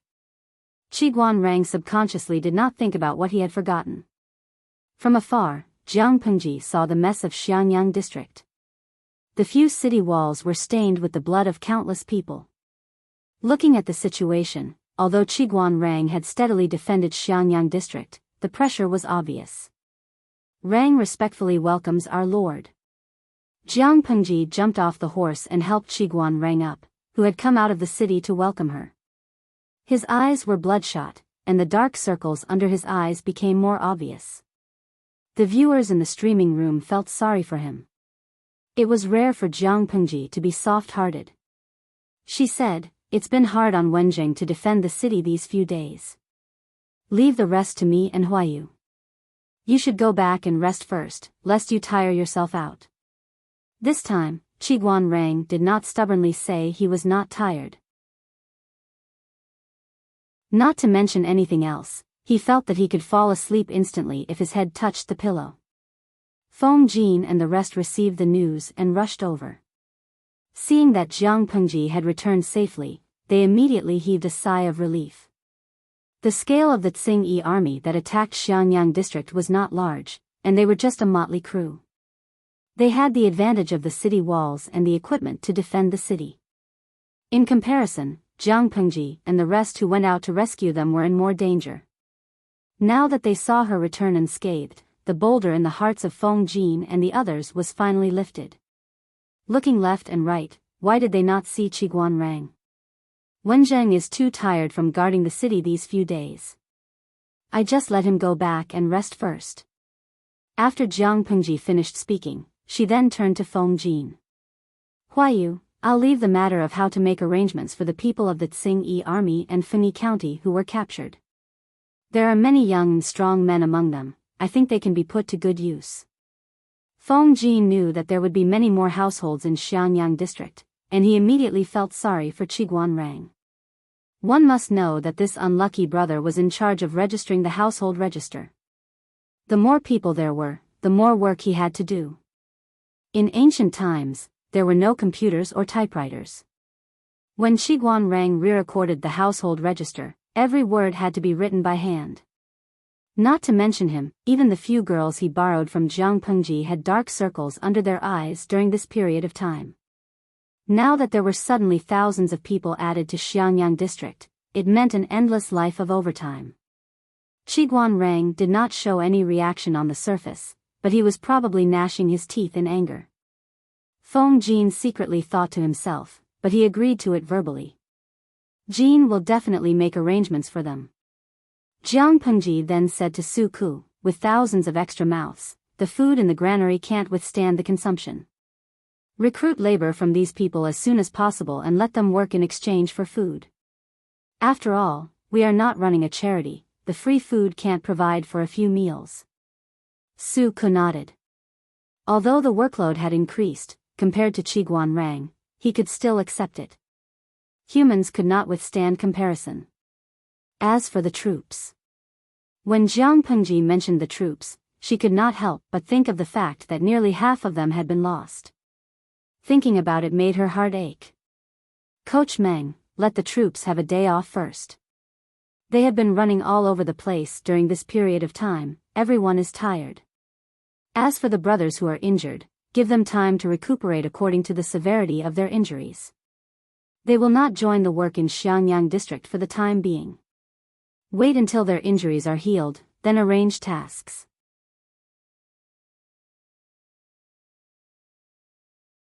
Chapter 429. After arranging everything properly, Jiang Pengji heaved a sigh of relief. However, it was not the time to be completely at ease. Now that the world was in chaos, the only way to protect oneself was to strengthen oneself. She still had to prepare some city defense equipment to turn the entire Xianyang district into an impenetrable fortress. Then, she would not have to fear the harassment of the Tsing-Yi army. The honest Liyun noticed the tiredness on everyone's faces and asked curiously. Jiang Pengji sighed. The Xiangyang district has gone through 3 major disasters. Now, everything is being done. There is a shortage of people everywhere. The people need to be properly settled, the destroyed houses need to be rebuilt, and the wasteland outside needs to be reclaimed. Otherwise, I don't know how many people will starve to death next year. Capable people do more work. Even if I'm tired, it can't be helped. I can only use one person like 2 and try my best to do it. Lian was a helpful person. Otherwise, he would not have helped his troops resist the Tsing-Yi army's pursuit. Not only that, he did not realize Jiang Pengji's sinister intentions in inviting him to the Xiangyang district. Listening to Jiang Pengji's sincere words, Lian's heart softened. His warm and kind nature could not help but show itself. His eyes were filled with sincerity. He asked Jiang Pengji, "Is there a shortage of people here, Lang Jun? Although I am not good with brains, I have some strength. If you need my help, feel free to let me know." Finishing his words, he smiled shyly. He knew the district magistrate was not a small official. His words implied that he could not wait any longer. Feng Jin, Su Ku, and Meng Hun did not leave. They secretly looked at Lian as if they had seen a ghost. Which corner of the world did this simple-minded child come from? The Xiangyang district was hell on earth. They worked overtime until they wanted to die.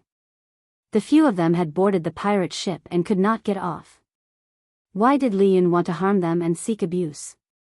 Jiang Pengji said bluntly, "There is, but I'm afraid that a celestial being like Lang Jun is not suitable for it." Lian blushed and said, "You don't have to call me Lang Jun. Just call me Li Hanmei." As for the description of celestial being, it really made him feel embarrassed. Yun was a beauty. Li Yun's courtesy name, Hanmei, did not let his face down. "All right, then I won't stand on ceremony." Jiang Pengji replied readily. Under the criticism of the audience in the streaming room, she still opened her mouth. There is indeed something that needs to be done. If Hanmei doesn't mind, I'll have to trouble you with this matter. Don't worry, I'm not afraid of hardship.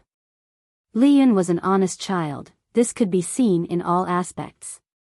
When he picked up his gun, he was an aloof Prince Charming. When he put it down, he was a naive and sweet boy who could be bullied by Jiang Pengji. In the end, Jiang Pengji left the task of reclaiming the land to Lian. That's right, she had sent a male god with outstanding marksmanship, who was like a killing god, to farm. Dalao Rao Ming, hee, streamer, come on, tell me your home address, I will definitely send you razors. Shanzhou Xiao, oh my god, I can't imagine idly working in the fields like a farmer. Buan Jiaging Zixiangxi, host, you're really good at letting a future general on the battlefield work in the fields. Why don't you just sit there and fly to the sky? Feng Jin and the others were tired. They wanted to leave, but they suddenly remembered something important and told Jiang Pengji. Oh right. My lord, the bricks have been produced. Brick kiln? The bricks have been produced? What's the result? Jiang Pengji held her heavy head. Hearing Feng Jin's words, her mind suddenly became clear. The craftsmen have taken out the bricks, but, whether they can be used or not, my lord, you have to look first. After all, it was his lord's creation, she had the most say. Let's go to the brick kiln to take a look. Jiang Pengji gave up on the idea of resting and brought the others to the kiln. The old man who fired the pottery was now the head craftsman of the kiln. Hearing that Jiang Pengji had arrived, he hurriedly led the others out to welcome her. Since my lord left for the war, 3 batches of bricks have been fired. Now the 4th batch is being fired in the kiln. The head craftsman of the kiln led Jiang Pengji to see the first 3 batches of finished bricks. The bricks were greenish-gray in color and were neatly stacked into a pile, taking up a large area. The first batch of bricks had more cracks, but the next 2 batches had fewer cracks. They looked more orderly and beautiful. Jiang Pengji weighed the bricks in her hand, then split them open with her palm to check the lines inside. Almost there, overall, the quality of the bricks fired in the last few batches was not bad. It was considered a success for the first firing to have such a quality. She could also see that the quality of the later batches was much better than the previous ones. It was evident that the head craftsman of the kiln took this matter seriously. After firing a batch, he tried his best to find the flaws in it and then improved it further. Continue firing. When the entire Xiangyang district starts to take shape, you will be greatly rewarded. The head craftsman of the kiln was beaming. The amount of bricks needed to rebuild Xiangyang district was not small. In order to increase the scale, Jiang Pengji specially ordered people to build 2 more kilns to fire day and night. The coal needed for firing bricks was gone. She also ordered people to purchase it from the neighboring Qingda County at a relatively low price. With the bricks, it was easier to build houses. With the addition of thousands of laborers, the construction progress was sped up. Friendship is worth 3 coins. It's a once-in-a-lifetime opportunity. A month later, Jiang Pengji took out a few brand new land deeds and house deeds and placed them in front of the few of them. When Feng Jin and the others saw it, the nerves at the corners of their mouths almost broke. There was no other reason. They were all too clear about the location of the land deeds. 3 coins. Qiguan Rang took out 3 coins from his sleeves and took one of them. Feng Jin touched his money pouch and the corner of his mouth twitched. It was either gold or silver. It was difficult to find 3 copper coins. Fortunately, Suku had some in stock and lent him 3 coins. Not long after, the few land deeds were divided up. The last few were almost snatched. What a joke. If they didn't snatch, the good spots would be taken by others. 1-story buildings were popular nowadays. Houses were built very quickly. However, considering the size of the house, Jiang Pengji combined the architectural styles of Hejian County and Shangjing. With the advice and suggestions from her friends in the streaming room, everyone worked together to make full use of the space. They made an exquisite and elegant 2-sectioned and 3-sectioned house of 2 sizes. The area was not very big, but it was exquisite and elegant. It was neat and beautiful. Even Feng Jin, who was used to seeing the world, could not help but praise the small houses. The first batch of small houses was about to be completed. Jiang Pengji played a selfish trick and gave benefits to her subordinates who worked overtime until they cried. The land deeds originally belonged to the district headquarters. Jiang Pengji bought one with 1 coin and sold it to her subordinates for 3 coins. She had no choice. She was poor. She could not reward her subordinates with anything good. However, it did not matter. She had a house that was about to be completed. House and land deeds were sold at a discount of 3 coins. The viewers in the streaming room almost cried their eyes out when they saw it.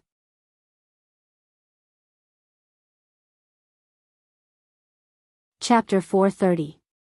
Heshibihaogui, #laugh to tears, 3 coins of land and house deed, this house price is heaven. Yeyabakian, heaven in my dreams, I wouldn't dare to be so bold even in my dreams. Don't casually tease, it's not only heaven, even the news broadcast wouldn't dare to put it this way. 3 coins. My dear friends, that's not even $3 in our hands. Have any of you calculated the area of that 2-level house?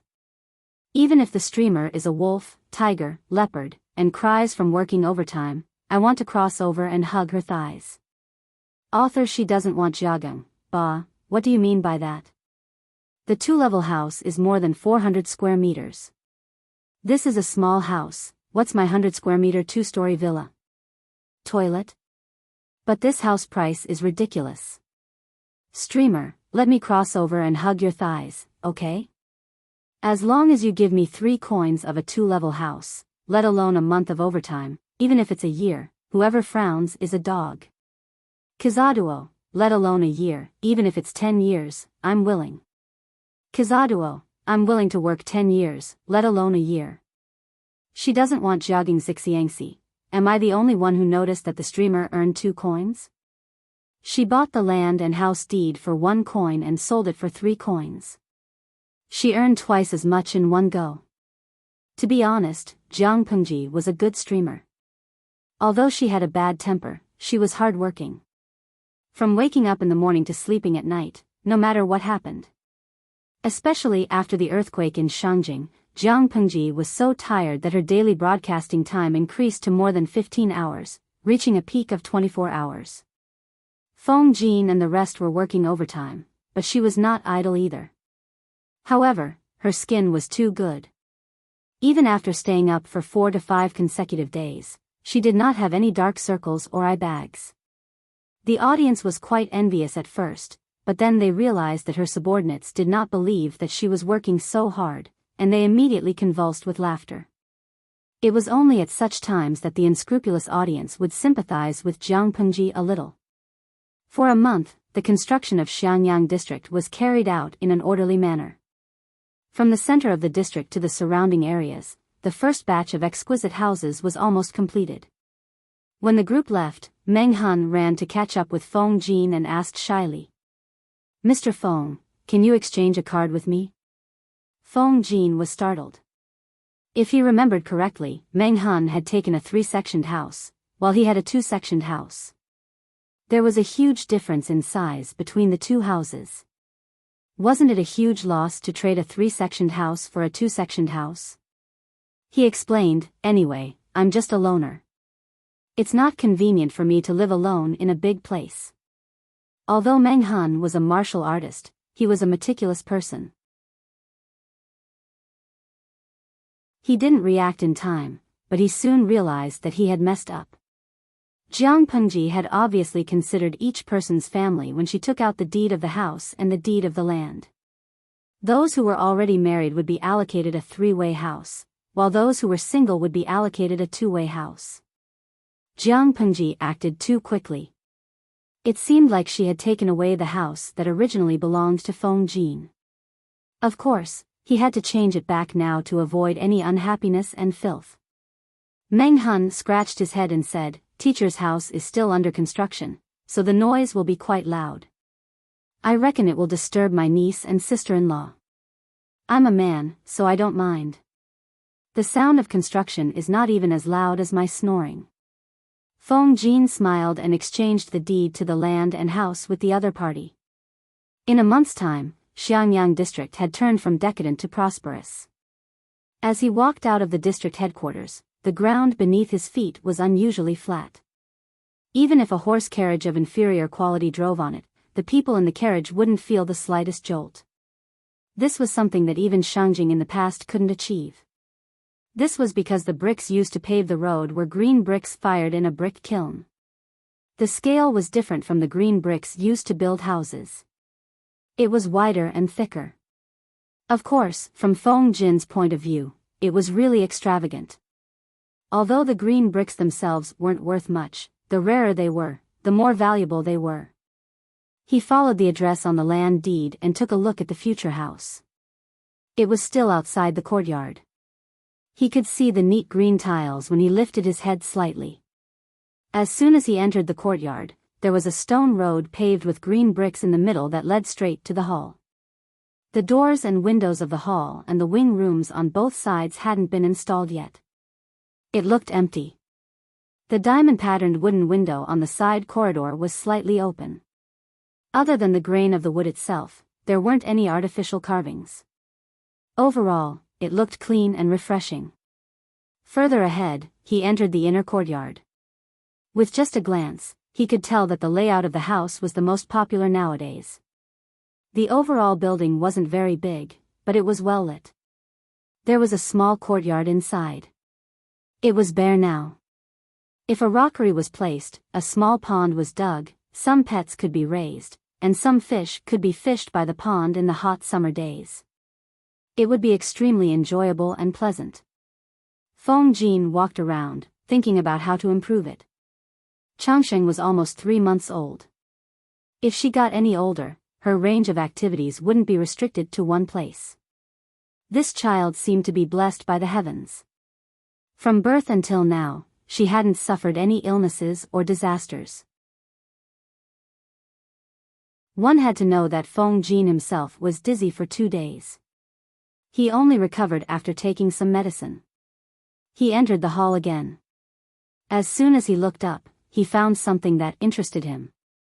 The earthquake in Shangjing. If Jiang Pengji hadn't stood up to save Wei Jingxian and her daughter, Feng Jin would be a widower now. Every time he thought about it, he felt a lingering fear. He even had a slight fear of houses. Now that he looked up, he found the house interesting. It was very different from the houses he usually saw. Of course it was different. Although mortise and tenon were used in the buildings of this era, they were still in the early stages of development. They weren't that strong, and the technology wasn't mature. When Jiang Pengji was working on the house, she studied it with the audience in the streaming room for a long time. With their help and Jiang Pengji's own efforts, she applied the mature mortise and tenon to these new buildings. The shockproof ability was definitely hundreds of times better than the previous jerry-built projects. Feng Jin left the house in a good mood. As soon as he went out, he saw Su Ku and Qiguan Rang walking over from not far away. The three of them bumped into each other. When they looked again, their houses were almost on the same street. Qiguan Rang still looked tired. Huayu, why don't we borrow some craftsmen from the Lord and tidy up the inner courtyard first?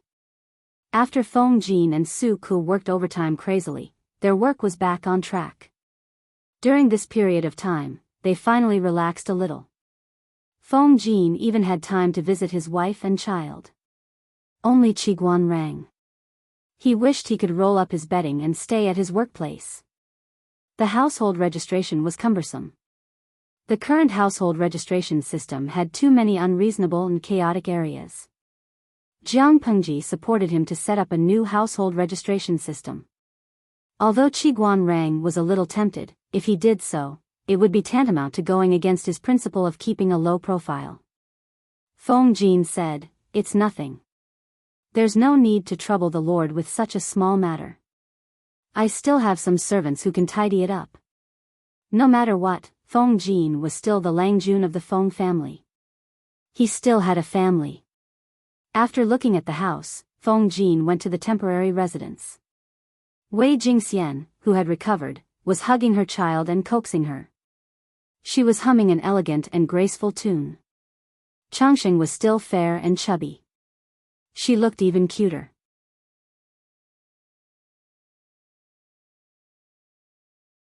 Chapter 431. Huayu is back. Changsheng, your father is back. Wei Jingxian got up from the table. Feng Jin took the opportunity to take Changsheng, who was leaning towards him. This girl was very alert and had a good memory. The last time Feng Jin came back was 5 days ago. This child was very clingy. Feng Jin said, "I just went to see the house that my lord gave me. It's not bad. I heard the servants mention it. It said that even the road in that area is paved with green bricks. How could the people of today have seen something like green bricks? When the road was first built, there were even people who stole the green bricks on the ground in the middle of the night." Jiang Pengji was almost angry. Later, she caught a few of them and punished them severely. "It's the same in our house. It looks very clean. It's much easier for the servants to clean." Feng Jin teased Changsheng. She grabbed his finger and wanted to stuff it into her mouth.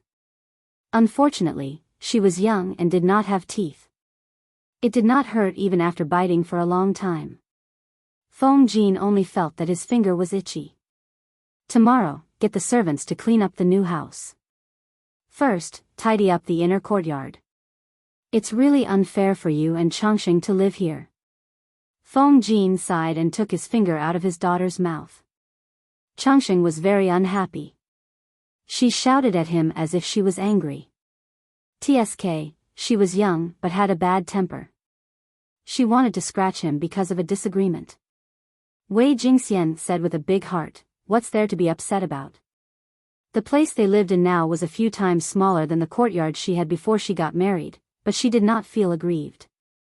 The current Xiangyang district was basically a different place every day. Wei Jingxian looked at its changes and actually felt proud of it. 09 Xiao Shua Net, her husband played a part in the development of this place. Of course, she was proud. At the beginning of the reconstruction, everything was chaotic. There was almost no rules. Now that it had been a month, everyone was used to this change. The planned wide roads were also moved to the construction schedule. At present, it was beginning to take shape. Jiang Pengji, as the district magistrate, issued a few new government decrees. However, these decrees were somewhat amusing to the ordinary people. The first decree was to keep to the right when walking on the street. The second decree was not to spit or urinate anywhere. The third decree was to not go on the street shirtless regardless of whether it was winter or summer. It was a disgrace. Apart from these trivial matters, there were also some very strict laws. Illegal organizations without official permission were not allowed to buy or sell human beings. If they violated the law, they would be banished and their properties confiscated. Regardless of whether it was a man or a woman, having sex with an outsider during the term of marriage would be treated as a felony. There were dozens of them, and the number was increasing every day. At first, the people were still trembling with fear, but after a long time, they calmed down. In any case, it wasn't a tyranny. This district magistrate was doing quite well, much better than the previous one. However, there was one law that made many old people feel uncomfortable. Relatives and elders are not allowed to decide the life and death of the younger generation at will. They will be punished as murder. Jiang Pengji was criticized by many people for being a busybody. They secretly said that she was a busybody. It was purely a coincidence that this law was written. About 20 days ago, Xiangyang district was still in a state of chaos. Jiang Pengji only slept for an hour for 7 to 8 days in a row. She was so tired that she felt like she was floating. When she was patrolling outside the city, she saved a crazy young woman who was hugging a pillow and jumping into the water. She decisively went into the water and saved her. After asking for the reason, she was so angry that her mind was clear. It turned out that 3 years before the woman married into her husband's family, she gave birth to 3 daughters in a row. Strangely, all 3 daughters died before they were even a month old. At first, she thought that she was unlucky and couldn't keep her children. Later, she accidentally discovered that the children were secretly killed by her mother-in-law. The reason was also very absurd. It was because the mother-in-law didn't want a granddaughter who lost money. She spoke righteously. If it was a grandson, how could she bear to kill them? The feng shui of the scoundrel woman's belly was not good. She couldn't even give birth to a child. The woman was anxious and reported her mother-in-law. However, the district magistrate didn't convict her mother-in-law. Instead, he said that the woman was unfilial and beat her. Since then, the woman's mind was in a mess. She became crazy and told everyone she met that her mother-in-law killed her 3 granddaughters. More than 10 months ago, the husband got the widow next door pregnant and she gave birth to a boy. Her mother-in-law ordered her husband to divorce the woman and make her give up her position as the legal wife. Otherwise, she would be demoted to a concubine. When the viewers in the streaming room heard this, they reacted fiercely. They wanted to crawl over and slap the mother-in-law to death.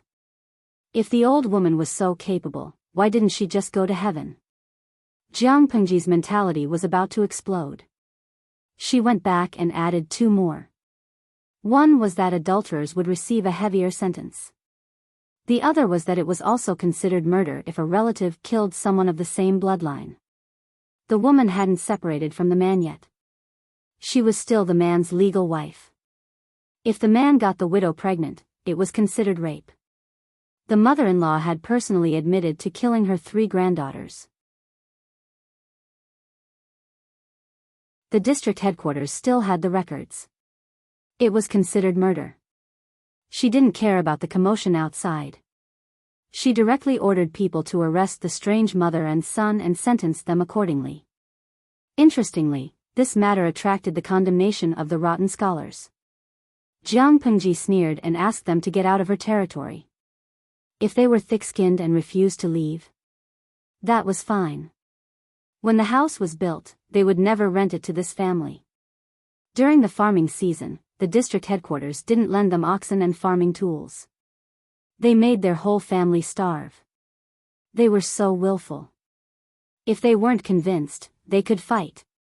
Therefore, the rotten scholars who were prepared to scold her shut up.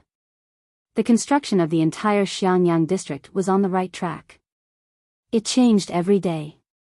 The people felt that the air was fresh, the roads were wide and tidy, and the houses were as beautiful as if they were carved out of a mold. They didn't have the right to live in the luxurious area around the district headquarters, but they could use the newly registered residents to apply to rent a new house. Every family longed for it. Even the local people who owned houses were envious. They had no choice but to be envious. The newly built houses made their old houses look even worse than the mud. In front of the houses were neat and clean green bricks. In front of their houses were mud puddles. When it rained, the difference was even greater. Although their houses weren't destroyed in the earthquake, they were dilapidated. How could they look better than the new houses? The inside and outside of the new house were neatly paved with green bricks. In such a thriving environment, there were only two places that were so busy that they wanted to vomit blood. One was the registration department where Qiguan Rang worked. The other was Handsome Li, who was in charge of reclaiming the wasteland. After a month, his originally wheat-colored skin had become 2 shades darker, and he looked even more resolute. He had lost some of the elegance of a pretty boy, but more of a mature man's steadiness and spirit. Of course, he also gave off the feeling of an uncle farmer. Jiang Pengji thought he would quit after a few days. She didn't expect him to be so engrossed in farming that he couldn't extricate himself. Not only that, Li Yun also showed great interest in Jiang Pengji's improved farming tools. He had the urge to change his profession and become a farmer instead of fighting wars. The well-behaved child even forgot when he had started calling Jiang Pengji Lord. Anyway, Jiang Pengji had inexplicably become his lord. Carrying a hoe, he entered the city barefooted. Li Yun was about to ask for a cup of tea in a tea house when something floated in front of his eyes. Coach Meng. Li Yun smiled, revealing a set of shining white teeth that could even reflect light under the sun. What is this? Meng Han said, the house, the Lord gave it to you. That day, when there was a meeting to reward the house, Li Yun was still outside the city with a group of youngsters to reclaim the wasteland and research on fertilizer. Li Yun was stunned. He asked dumbly, house? Meng Han was strangely silent. He also had an honest personality, but he wasn't as naive as Li Yun. He saw how his lord bullied Li Yun. You're tuning into the Romantic Tales YouTube channel. Don't forget to subscribe and join us on this journey to catch the most captivating stories.